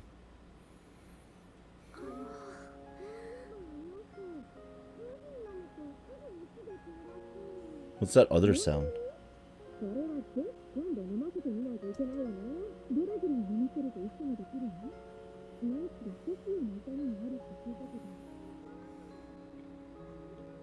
What's wrong? The others are worried, you know. やっぱりダメかもしれない。 The hell's happening? The hell's happening? Michiru mumbles a spectacularly inadequate explanation in a tear-choked voice. I honestly don't know what she's trying to say. したい。 Want to do what? If you have something to say, then say it. 恋人ごっこでいいからキスしたい。 Say what? What is this girl thinking? I stopped by out of concern for her physical well-being. She drags me in here for this, of all things? I don't understand you. First you go on about how you don't want anything from me anymore. Now you're demanding kisses? ごめんなさい。でも私、本当は怖くて仕方ないの。だからお願い、またごっこして。嘘でも、それで安心できると思うから。 Is playing pretend really going to satisfy you? わかんないけど、最後までしてくれたら少しは。 That probably won't help you at all right now. All the way? What's that supposed to mean? Michiru looks at me with an earnest expression and pleads her case. お願い、私胸が苦しいの。このままじゃダメになっちゃうかもしれない。だから私がここにいてもいい理由が欲しい。私のこと必要だって思ってほしい。 This is supposed to be the Michiru like sex scene? Like, are you fucking serious, game? Like, this girl is traumatized and you're gonna give the option to the player to have sex with her? That's fucking messed up! I decline. Thank you. You're just in a temporary state of mental agitation. Sorry, but I don't make a habit of playing with distraught women. 混乱してないもん。いつもと同じだもん。 You sure as hell don't look it. いいからしなさいよね。ほらね。 Can't help but let out a little tactless laughter. Guess the girl's trying to demonstrate she's the same as always, by means of this incredibly strange tsundere act, but seriously. なんで笑うのよ。早くごっこしなさい。恋人ごっこ。 Sounds so sad. Honestly, you really are an idiot. うるさい。するのしないの。はっきりしてよね。 Alright, since you insist that strongly, I'll play along. But is this really going to accomplish anything? わからないけど、そうしたらユージにいろいろ話す勇気が出ると思うし、安心する。 A lot of stuff, is it? Well, whatever. That works. I do have a lot of things I want to ask you. Hold Michiru close to me and bring my face to hers.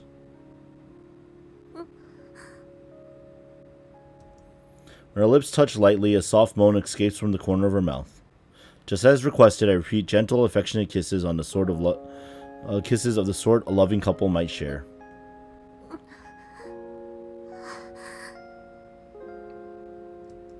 Something wrong? Your breathing seems to have gotten rough all of a sudden.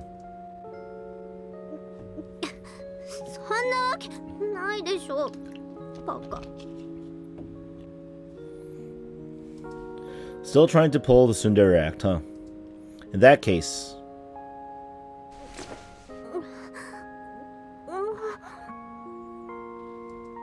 As I press my lips against Michiru's more strongly than before, I feel her body go stiff as a board. You said to go all the way, didn't you? I really will stop if that's what you want.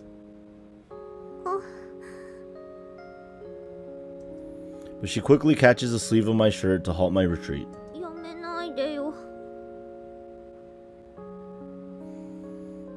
I'm giving the 100-yard stare, reserved for yeah, right moments. Didn't you just tell me to cut it out?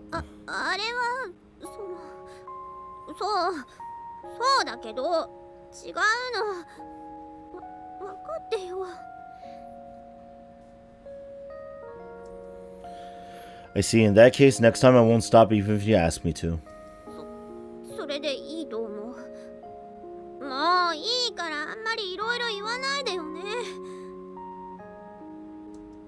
The girl's tough tone fades in and out at random. Feeling nervous, it would seem. Maybe a slightly different approach is called for. Don't make me do all the work, Michiru. Try starting to kiss yourself for once. Compared to me kissing you unilaterally, a give-and-take exchange would be more couple-like, don't you think?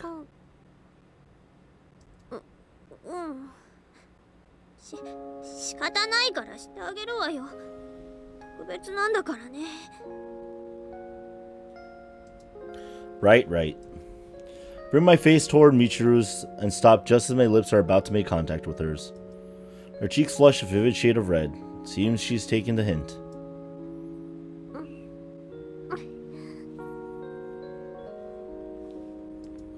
After a hesitant moment where her eyes flip back and forth, Michiru softly touches her lips to mine, lightly sucks against my mouth, and retreats. Before she has a chance to turn her face aside in embarrassment, I follow and kiss her in return.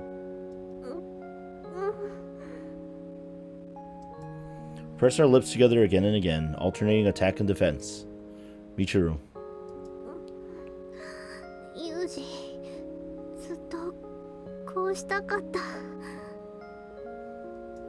Whenever our mouths part for a moment, Michiru looks up at me with moist eyes.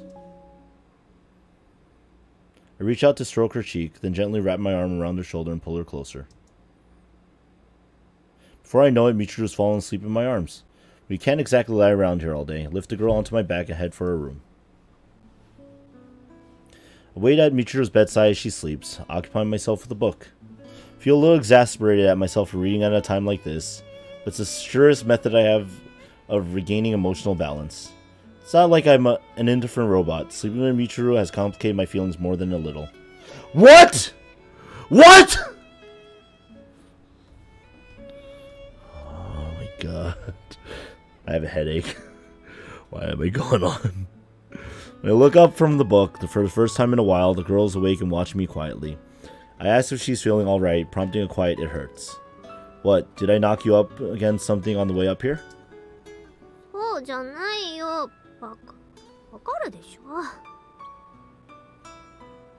Oh, Yumiko is crying because she still hasn't given the gift that she bought for Michiru to Michiru yet. So she has like these 6 penance. Sorry about that.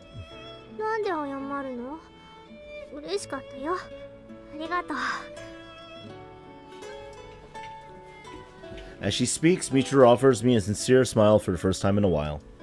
Alright then, we're done playing make-believe for the moment, so why don't you tell me what you've been hiding? I'll hear you out.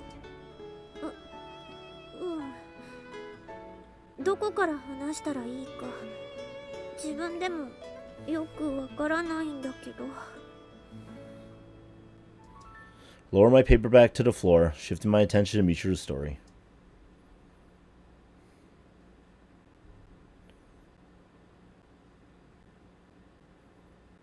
What? There's another me inside me. Not playing with words or anything. It really is a completely different person. My body doesn't belong to me alone. That really scares me, but it's thanks to her that I'm even alive today. She knows everything about me, but I know nothing about her. In that case, which of us has the better claim to be the real me? I was born into a relatively wealthy family. Parents valued me highly, all the more so because I was their only child. They provided me with an excellent education, hoping to raise me into a worthy daughter, one they could show off with pride. Although I was still a child, no, maybe it's because I was still a child, they brought countless tutors to our home to pack knowledge into my head, like travelers stuffing all their luggage into one tiny overburdened suitcase. What's happening? Yo, you have to watch the previous ones, because there's a lot that's happened. Actually, for the Michiru one, it's a little bit easier to explain. Just a quick recap up to this point so far. Yuji and Michiru decided to pretend date for 2 weeks. Went on dates, they hung out, and then bad things happened this live stream. And now my emotions are everywhere. I don't know what to think anymore. I don't know what to feel. The tutors were all excellent in their fields, and they all charged heavily for their lessons. After studying with them, even the most uncooperative and dim-witted of children could be safely sent off into the world. But I guess I was a sort of special case. It took a lot of time and trouble for me to learn the simplest things. When shown a perfectly clear example, then told, "Now you try, please," I couldn't even imitate my tutors properly. I understood what I needed to do, but when I tried to put that knowledge into practice, my voice would quake and my throat would go dry. Even though I wasn't being threatened in any way, tears would come to my eyes. Piano and violin, arithmetic and the English alphabet, it was all the same, no matter what the subject. When I hesitated, my tutors would say, "You didn't understand? I'll do it one more time," and repeat the example faster than before. And then they would glare at me with eyes that said, "Get it right already." That really, really scared me. My body would freeze up entirely. My clothes would grow damp with sweat. By the time my molars began to chatter against each other, I could no longer muster the strength to even try. Yo! These tutors suck! If they're getting paid, at least they can be good tutors. God damn it. The tutor would scowl down. Oh my god. The tutors would scowl down at me, looking ready to burst into angry shouting at any moment. These tutors suck! The heavier the gazes weighed on me, the less I could move or think. Time crawled past in empty silence. At the end, the tutor would simply sigh in exasperation and leave the room. It wasn't uncommon for my lessons to end with nothing more than that. Dejected and humiliated, I could only reflect on my own uselessness. And as I stood in my quiet room, stock still and alone, eventually I would hear an angry voice from outside. Exactly! Those tutors are incompetent! Again and again, violent words rattle against my window pane like fat drops of icy rain. But seriously, don't yell that when your daughter's in earshot. I would cover my ears and wait for the storm to pass. It tended to go on for quite some time. The shouting finally ended and silence returned. My father would come to my room and push open the door. Michiru, どうした? 先生に遠慮することはないんだぞ。お前はパパとママの子だ。やればできるんだからね。Yo, that's not reassuring, man. あの無能どもにはお前のいいところをちゃんと伸ばせるようにとしっかり言ってやったからな。今度からは頑張るんだぞ。Something wrong with the parents? 頑張る。 Something wrong with this father? よし、できるな。そうだ、欲しいものはあるか？何でも買ってやるぞ。My dad was nice to me. It was hard to believe he was the same person who'd been shouting at the teacher just a few minutes ago. When he held me against his broad, powerful chest, I smelled cigarettes and woman's perfume. Never the same brand twice. It was comfortable, but also a little scary. I've got to do better next time. I can't let Daddy and Mommy down. That night, I knelt by the window, joined my small hands together, and prayed to the stars. 私がちゃんと習い事やお勉強ができるようにしっかり見守っていてください。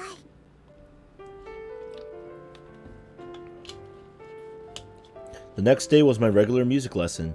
I sat perched quietly in front of a piano that had been shipped overseas from Hamburg, waiting for the teacher to arrive. In that moment, if somebody had snuck up and hit the keyboard, I might have tumbled right off the bench. My anxiety and fear must have shown on my face. When my tutor finally arrived, she closed the door carefully behind her and immediately came to my side. あなたはね、本当にダメで落ちこぼれでバカなのよ。わかってる？ Punch the tutor in the face. Press yes for yes. Press no for yes. She spoke in a very gentle voice, so for a moment the sentence didn't really register. But all too soon I realized that she had spoken awful, terrifying words. さあ言ってごらんなさい。私は落ちこぼれのダメな人間です。 Wow.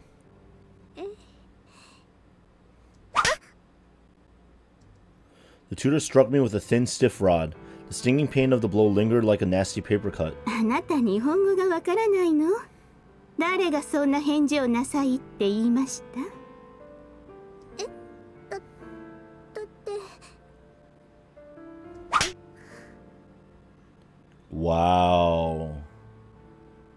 さあ、言ってごらん。あなたのせいで私がお父様に無能だと言われているのよ。あなたが全部悪いんでしょ。あなたの責任なのよ。はい。私は落ちこぼれでバカのダメな人間です。 Wow. I didn't want to say it. Even a child could understand how cruel those words were. I was so terrified of being struck again that I squeezed them out anyway. 私は落ちこぼれでバカなダメ人間です。そうね、よくできたわね。褒めてあげましょうね。さあ、練習するわよ。You never. I'll tell you this. I will repeat this until the heavens come home. As a person who is in an education major, you never, ever tell a student, tell a child even, or anyone else that they're incompetent, that they're useless, that they're stupid, or that they're worthless. Because there's no such thing as a useless, stupid, or worthless human being in the world. Everybody can grow to be an amazing, competent individual. The only time a person may become worthless is if they grew into a worthless adult. But whose fault is it at that point? It could be the education systems. It could be tutors like this one. Don't ever believe that you can't change either. Just because you feel worthless now, it doesn't mean you are. There's no such thing as that. People are capable of being amazing to the day they die. They have that potential.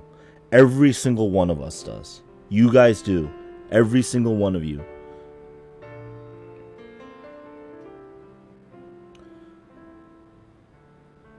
It's a horrible thing. As a person who tutored people, as a person who was in education, I know for a fact, I've seen the quote unquote dumb kids do amazing things, have amazing insight, if you give them the time and you give them the proper encouragement to. Never like this. Nothing like this. Proper encouragement and education is the correct way. I hate this tutor. This tutor, I'll punch him in the face and tell him to become a better tutor. そうそう。先生が指導したところ、お父様に見せたらダメよ。もしそんなことしたら殺しますからね。Like, okay, who the fuck threatens to kill a child? It's fucking messed up. I don't think she could have been serious, but my entire body shrunk in fear. I was so terrified that I couldn't answer. Since I didn't respond, she hit me again.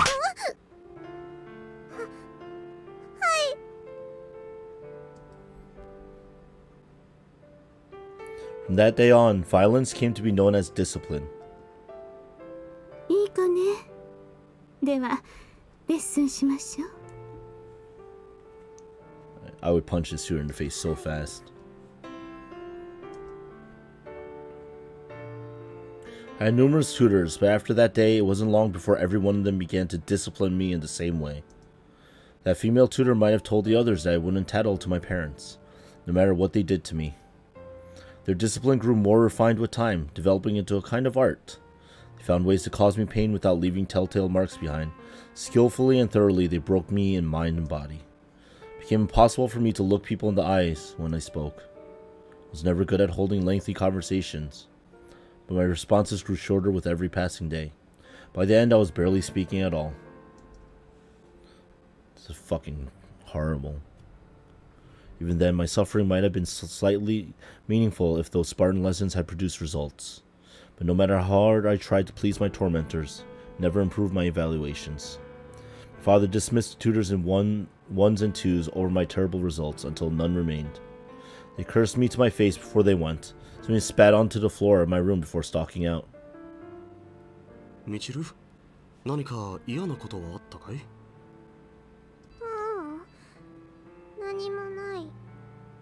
And here's poor little girl who can't even say anything to her parents because she's been tortured.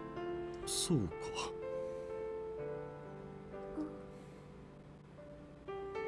まあ、勉強や習い事なんてできなくていいさ。健康に育ってくれれば、それだけでパパは満足だぞ。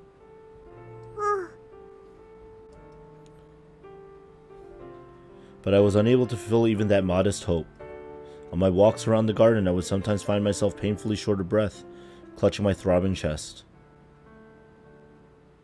Parents grew concerned. Eventually, they brought me to a big hospital for an examination, and there I was diagnosed with a serious heart disease. The doctor's verdict? Continuing to lead a normal life outside of the hospital would necessitate significant restrictions on my activities. From now on, I'd have to refrain from vigorous exercise. 穏やかに無理をせず過ごしなさい。そうでないと取り返しのつかないことになるよ。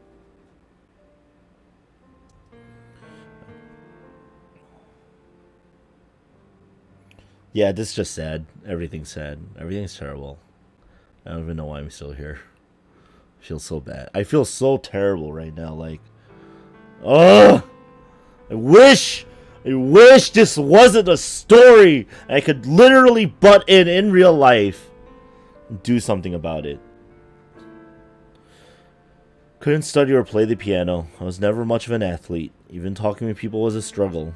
And now, I'd become an invalid who couldn't even live a normal life.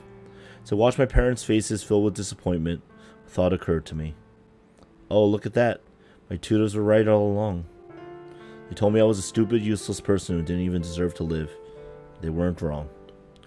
They must have said it hundreds of times. Why didn't I figure this out earlier? Of course they beat me. It's only natural to treat garbage like garbage. Thinking that way made me feel a little better. I was stupid to even try to answer my parents' expectations. I wasn't cut out for that, for them to start. The thought freed me from my burdens. I also wiped away the meaning of my existence. Soon my parents had lost all hope in me, devoted their nights to producing a new child. Their previously frequent visits to my room grew rare. The time I spent alone increased. My room was always cold, kept the curtains shut throughout the day. Little by little, I felt myself slipping away from the world outside. Nothing I did turned out right, but of course it didn't. I was defective from the start. Clumsy and awkward as I was, soon found the one and only thing I was good at, letting time roll past in empty, uneventful silence. I would sit quietly in the corner of my room, not budging a millimeter all day, simply drawing breath. That alone became something of a specialty of mine. Even a mollusk at the bottom of the sea probably couldn't beat me at staying still. That was all I had left to be proud of. Continuing to live like a clam, but biologically speaking, I was a human being. My body grew larger little by little, and in time I stopped being a child. I was no longer allowed to shut myself up in my room, doing nothing. I had to go to a place called school.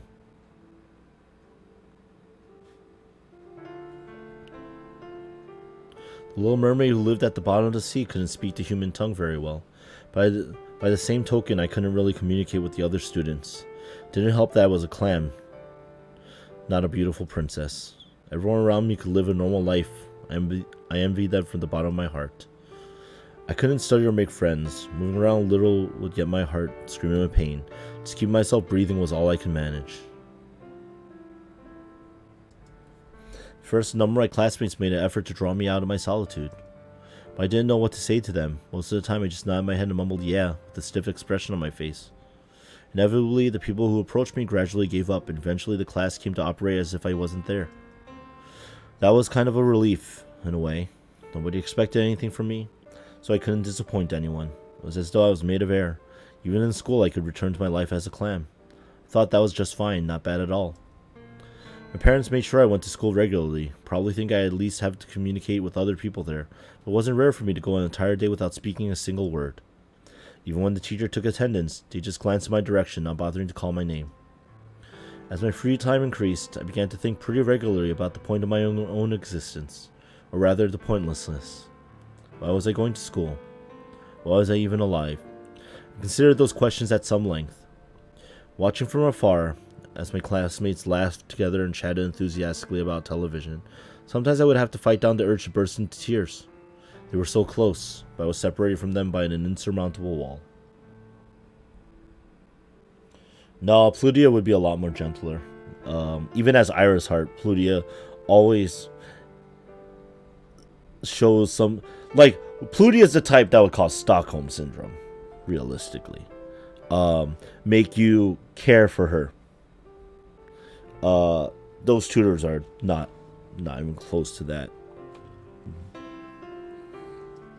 Even a trash can is useful to others. I was just taking up space. Why was I born in the first place?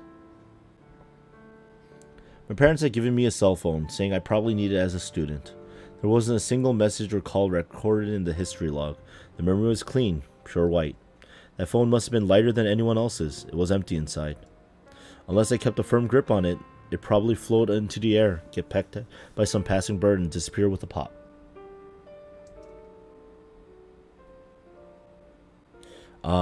I want to die. In the end, that was my only conclusion. A year passed in that school, then two. That was my only constant rock of truth. On the deserted rooftop of the school building, looking up into the blue sky that stretched out over the road to the school, I longed for death. I simply didn't understand the point of continuing to breathe. Living every day as a non-entity is something like walking on an icy road in bare feet. First it's scary, but soon enough, your nerves are paralyzed. You feel nothing at all. A good while later, when you realize this might be pretty bad, it's already far too late. There's nowhere to go from here. There's nothing to be done. You live every day of your life frozen to the ground, choking on bitter cold air. Might as well just die then. With that thought in mind, I began to head up to the roof during every recess period. Up there, the only thing separating this world from the next was a waist-high steel fence. Someday I'll cross over that fence and become free. Someday I'll escape into nothingness. Comforted by those thoughts, I waited patiently for the right timing. Waited for someone, God or whoever else, to send a sign to me. Sign just for me. I'd wrap my arms around my knees and sit, telling myself maybe today would be the day. Maybe today. The clouds would part for a ray of light, and a voice from above would say, "Come, it's time." I would stare closely at the trains barreling past the station, wondering if the sign might flash past in the window of a carriage. But instead, I just sat by myself on that roof. No matter how long and patiently I waited, I never saw any signals. Nobody whispered the words in my ear.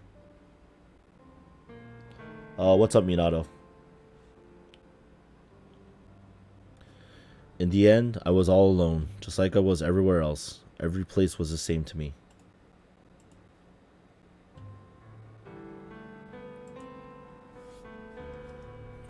I was in the corner of the room where I'd been beaten terribly. I was deep at the bottom of the sea, where no light could reach me. I was at the end of the world, surrounded by all sides by silent walls of stone. God must have been busy with something else. Otherwise, why wouldn't he fly over to me and speak the words? One day when I went to the rooftop as usual, I found the girl who had just in that very moment crossed over the fence. She was standing boldly on the very edge of the building, staring straight ahead. When I saw her, one powerful thought filled my mind. That's not fair. For all my anguish, internal debating, all my suffering, all my waiting, I Couldn't get myself over that fence. Why did this girl get to make it look so easy? That girl was going to kill herself. She wasn't going to leap off the roof, fall into the concrete and end her life. Well, she was going to leap off the roof.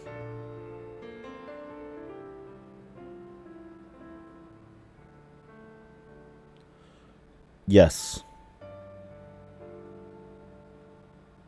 I have high expectations for each individual humanity.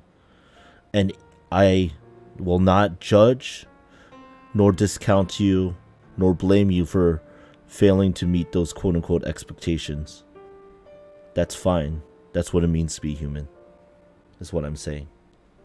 I think each and every person is special. Even the people I hate. And I truly believe that.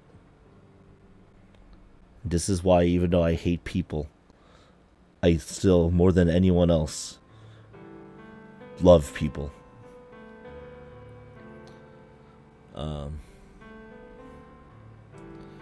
It was obvious enough from the way she stood there, straddling the border between roof and sky, arms outstretched like wings to catch the wind. Seemed almost to be enjoying herself. It wasn't the sort of pose you can make if you care about your own life. Anyway, it wasn't fair. Why did she get to die when I had to live? I didn't have the first idea who she was, but it just wasn't fair.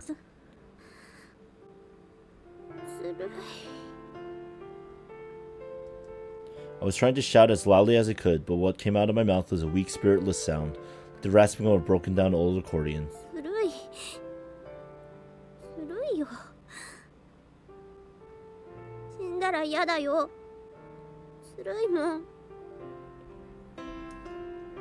It probably didn't help that I wasn't used to conversation.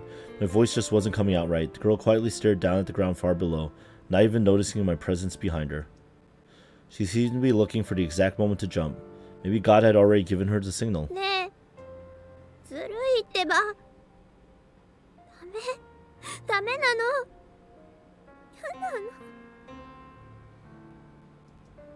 called out again and again, but she didn't seem to hear. Maybe I no longer even existed in this world. Maybe I'd slipped into some alternate plane of existence long ago. I was just peeking into this world through an interdimensional one-way mirror. She ignored me so completely that it seemed impossible.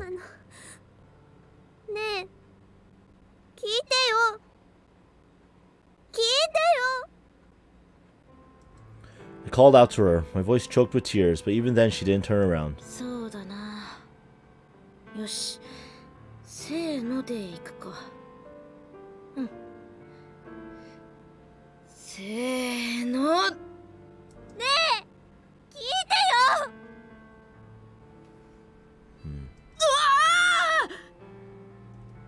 The girl's body went into spasms of shock. She looked like a wild animal with its fur standing on end.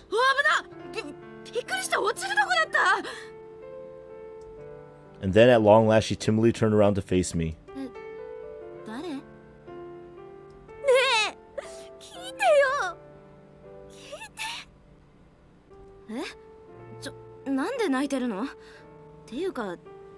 Hey, how's it going, Mikey?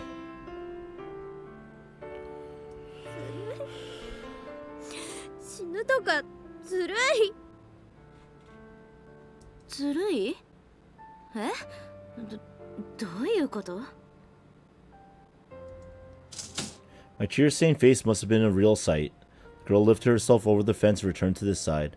She was wearing the same uniform as me, unsurprisingly. She was clearly from my school.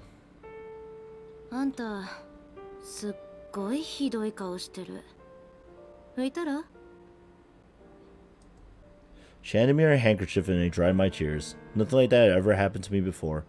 It was embarrassing, but it made me sort of happy. I didn't really know what to do next.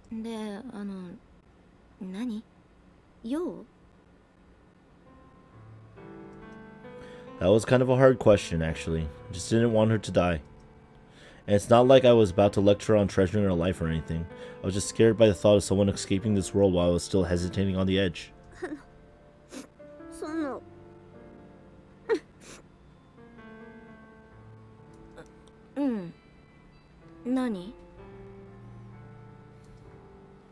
The girl watched me as if observing some rare species of animal. Didn't have the first idea where to begin or how to explain myself. So after thinking it over for quite some time, I chose the simplest option. 島みちるです。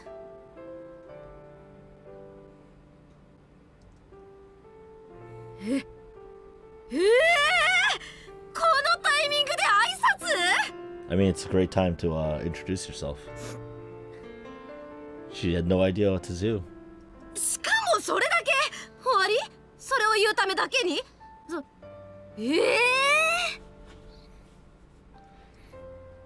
？Screwed up after all, huh? Guess I can't even manage a normal conversation anymore. The thought made me genuinely sad. Couldn't find my usual numb indifference. Felt like a harsh reminder that I didn't belong in this world any longer.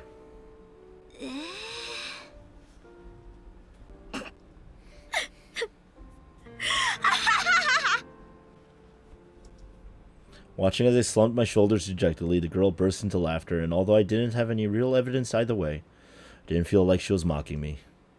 It was relieved, happy laughter. The sort of laughter I hadn't heard in a long time.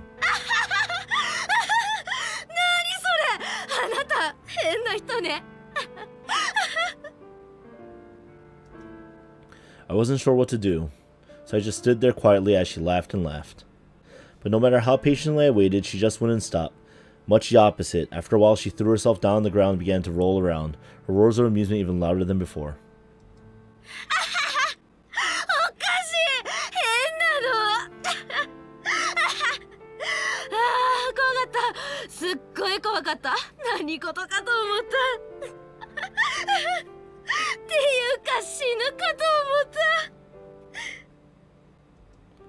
Watching her rolling around like that started to get me in a kind of a silly mood myself.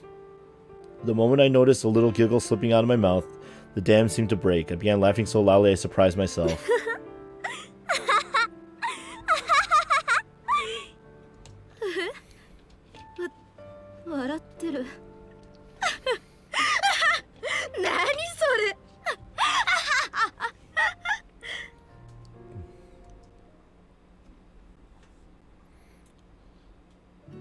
The two of us laughed for a very, very long time. Long enough that the color of the sky changed above us. Long enough that I could almost believe whole seasons had passed by. When her laughter finally came to an end, the girl rose shakily to her feet, both hands clutching her belly. She opened her mouth to speak, but at first could only manage a few high-pitched little giggles.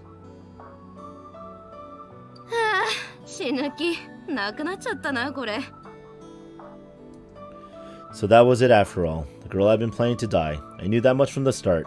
When she came out and said it so bluntly, I was still slightly taken aback.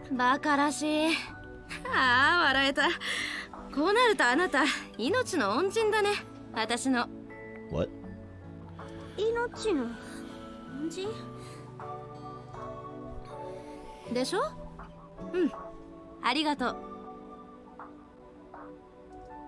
I didn't deserve to be thanked by anyone. Why was she saying this to me?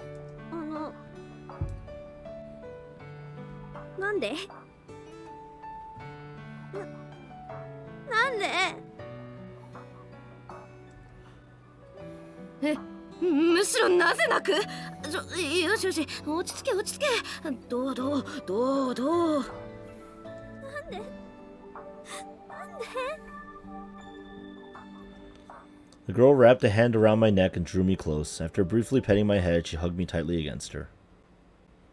Kind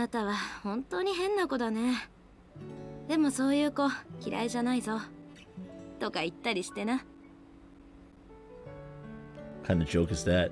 Her chest had a sweet, milky odor. I'd never smelled another girl's body like this before. I didn't know what to do. About anything, really. It was all too much. My mind just couldn't keep up. そうだな。友達になろうか。うん、友達になろう。何しろ命の恩人だもんね。これはもう親友だな、むしろ。そうだよ、親友だよ。親友じゃん？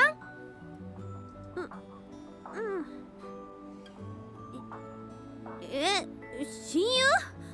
Michiru's like never had a friend before in her life. よろしくね、親友。よろしくお願いします。 I convinced myself there was no place for me in this world, but when I felt the life pulsing in her chest, I found myself able to breathe easily again. She smiled sweet, and her body was soft and warm. I couldn't remember the last time I'd been so close to another person. Contact with other people had always seemed so scary. And it really was scary, to be honest. But at the same time, how can I put this? More than anything else, felt like someone was gently tickling my heart. I returned home that day feeling as if I'd been reborn. Probably because of my unusually cheerful expression, my parents struck up a conversation with me for the first time in a while. I wasn't able to explain very well, but I did tell them I'd gotten to know somebody at school. I didn't say I made a friend, let alone a best friend. After all, there was still a change that had all been a delusion on my part. A chance it had all been a delusion on my part. Maybe tomorrow everything would be right back to the way it was. That would be way too sad, right? Better not to get my hopes up. My parents said, I see, good for you, mixed emotions on their faces. Not that it bothered me much. That night, I ate my dinner slightly earlier than usual, slipped into bed slightly before my normal time. For once, I actually wanted tomorrow to arrive a little faster.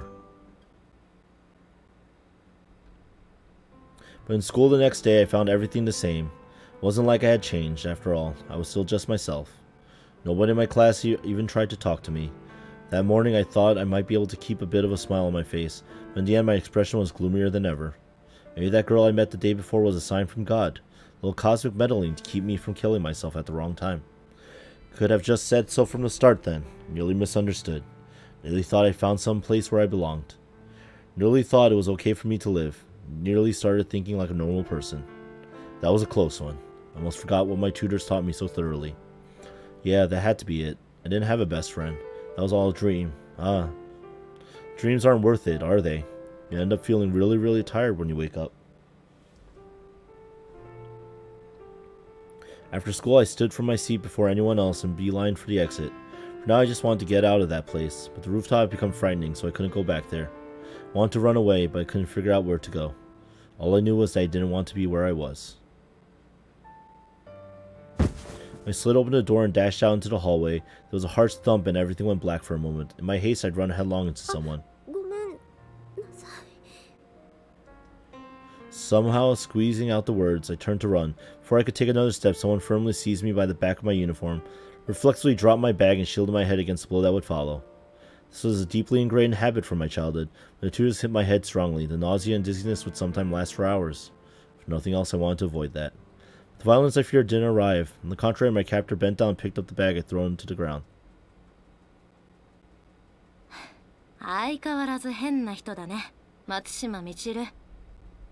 Whoa! There she is. It was the first time in a while somebody had bothered to call me that. A silly thought flashed through my head. Oh, so that's what my name sounds like.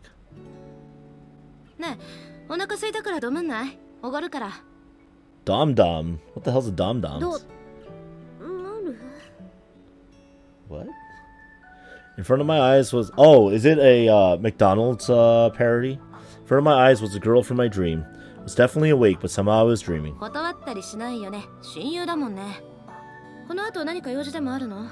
No. I couldn't get myself to speak properly, so I shook my head vigorously from left to right. No, nothing at all. And I kept right on doing it until at last the girl reached out and caught my cheeks in her hand to hold me still.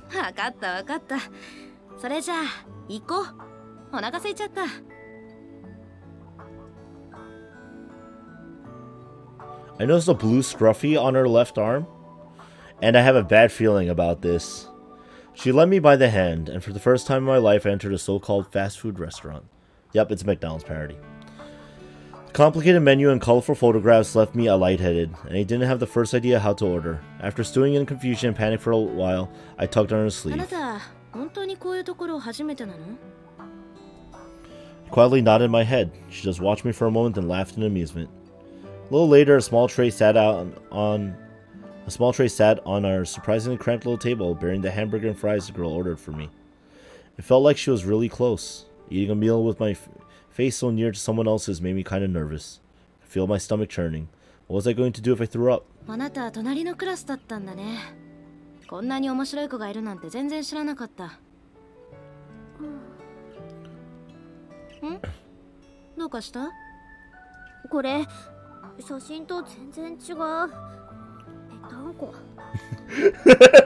That's a comment.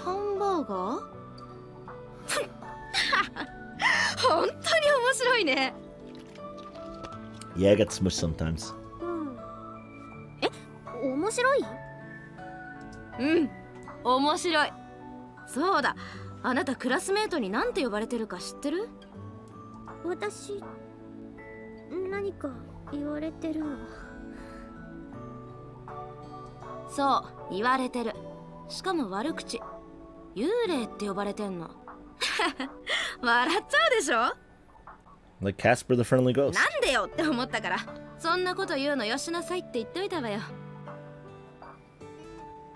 She chattered happily on, swinging a fry back and forth. I had no idea how to respond. I mean, I was surprised to know they bothered to badmouth me. I was even more shocked she told them to stop. Why was this person being so nice to me? しかもあなたお嬢らしいじゃん。だからってファーストフード初めてってちょっと浮世離れしすぎじゃない？お嬢？そう、お嬢。ところでさ、携帯ある？赤外線やろうよ、赤外線。赤外。わかった。それは今度にしよう。ひとまず今日は食べなさい食べなさい。ここは私のおごりだから。そのぺったんこたーんとお食べ。どうせ私にはこれぐらいしかおごれないんだし。Picked up the miserably flat little hamburger from his bed of wrapping paper and took a large bite. To my surprise, a strong and vibrant flavor instantly filled my mouth. Might not have looked anything like the photo, but it actually tasted really good. どうだ、美味しいじゃろ？美味しい。なんで泣いてんの？謎なんだけど。美味しくて泣いてんの？それは大げさでしょ。ゾウさんも大喜びだな、こりゃ。Mr. Elephant's supposed to be a parody of McDonald? Mr. Clown? I guess elephants are usually less creepy than clowns for most people. I mean, I'm not afraid of clowns, so. The hamburger was warm, the girl in front of me was kind, and I couldn't stop crying. Not surprisingly, she looked a little astounded, but even so she laughed. No matter what I did, she'd laugh. After that, she started coming by every day after school, inviting me along to all sorts of different places. I guess she must have found my complete cluelessness kind of entertaining. One day it was karaoke, the next an arcade. The day after that, something else entirely. Got to see a lot of new places and experience a lot of new things. ねえねえ、ここに書いてある初プリって何？ She laughed when I asked that question too. More than anything else, she was a girl who laughed a lot. And the places I went with her were always glittering with vivid rainbows of light.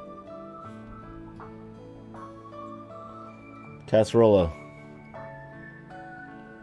You're not a garbage. When I went back home after we said goodbye, my room looked stale and dismal by comparison. It was like falling into a broken down monochrome world. More and more, I spent my time impatiently counting down the hours until our next outing, wishing she'd swoop down and take me out of there. This game? I remember getting off the train with her at some station I never visited before, buying a matching pencil box in a store I'd never known existed. After anguishing over my choice for dozens of minutes, I bought her a small hairpin as a present, got a pouch in return, traded hair scrunchies, ate ice cream together. Days rolled by like one unbroken dream. Her email address and phone number were recorded in my cell phone. I was too scared to send her a message or dial her number. For some reason, just looking at those characters on the screen would bring a smile to my face. One day, the two of us were on the rooftop after school, gazing leisurely out at the setting sun. The girl spoke to me in a quiet voice as the wind blew through her hair. Michiru は聞いてこないよね。何が？どうして飛び降りようとしてたかってこと。She was always smiling, so I was taken aback to see her looking so serious all of a sudden. And more importantly, that completely unexpected question left me thoroughly flustered. だって死にたかったんでしょ？それが全てじゃない。それ以上何を聞くの？ I mean, that's actually pretty concise. そりゃそうだね。飛び降りの理由なんてそれしかないもんね。ミチルは本当に変な子だ。そうかな。そんなことないけど。私はね、いろいろな人にいろいろなことを聞かれるんだ。進路がどう、彼氏がどう、バイトがどう、手の傷がどう、もうよくわかんないよ。もっとシンプルな世界で生きていたいと思う。Well, that's fair. Granted, no one asked me about boyfriends, luckily. Which is good, because I don't like... I'm straight, so I don't like guys. I didn't really understand what she was saying, so I listened very carefully. I hoped, that if I listened carefully enough, I'd be able to pick up at least a little. 結局さ、人間って一人だよね。私のことを心から大事にしてくれる人なんてどこにもいないんだ。最後にはみんな消えていくよね。I wanted to say it wasn't true, but I couldn't manage to speak. 嫌われたくないな。だったら先に私から嫌ってやりたい。私から先に消えてしまいたい。なんてね。ああ、ごめんね。行かなきゃ。うん。いってらっしゃい。みちる。何？好きだよ。With those words, she playfully pretend kissed me on the cheek. My face went red as a lobster, and I made a strange little awa noise. 冗談。またね。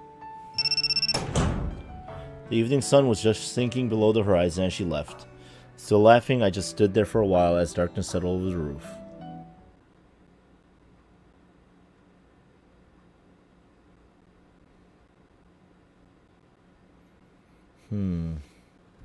I think I'm gonna call it here because I feel like things are gonna get worse. And I'm a little bit worried about that. So I think this is a good place to call it. We're in the flashbacks of Michiru's past. The other girl. So yes, we met Michiru's first friend, and we'll see how that pans out. Anyway, this is animefanrk2k. Thank you very much for tuning in for the Monday Night Livestream. For those of you still here, I just want you guys to know, love you guys all, and thank you very much for watching, as always. So, and if you ever need somebody to talk to, hang out with, whatever, you know, I'm not 24/7, but I do what I can. All right. So, thanks, guys. And once again, thank you very much for watching, and I'll see you all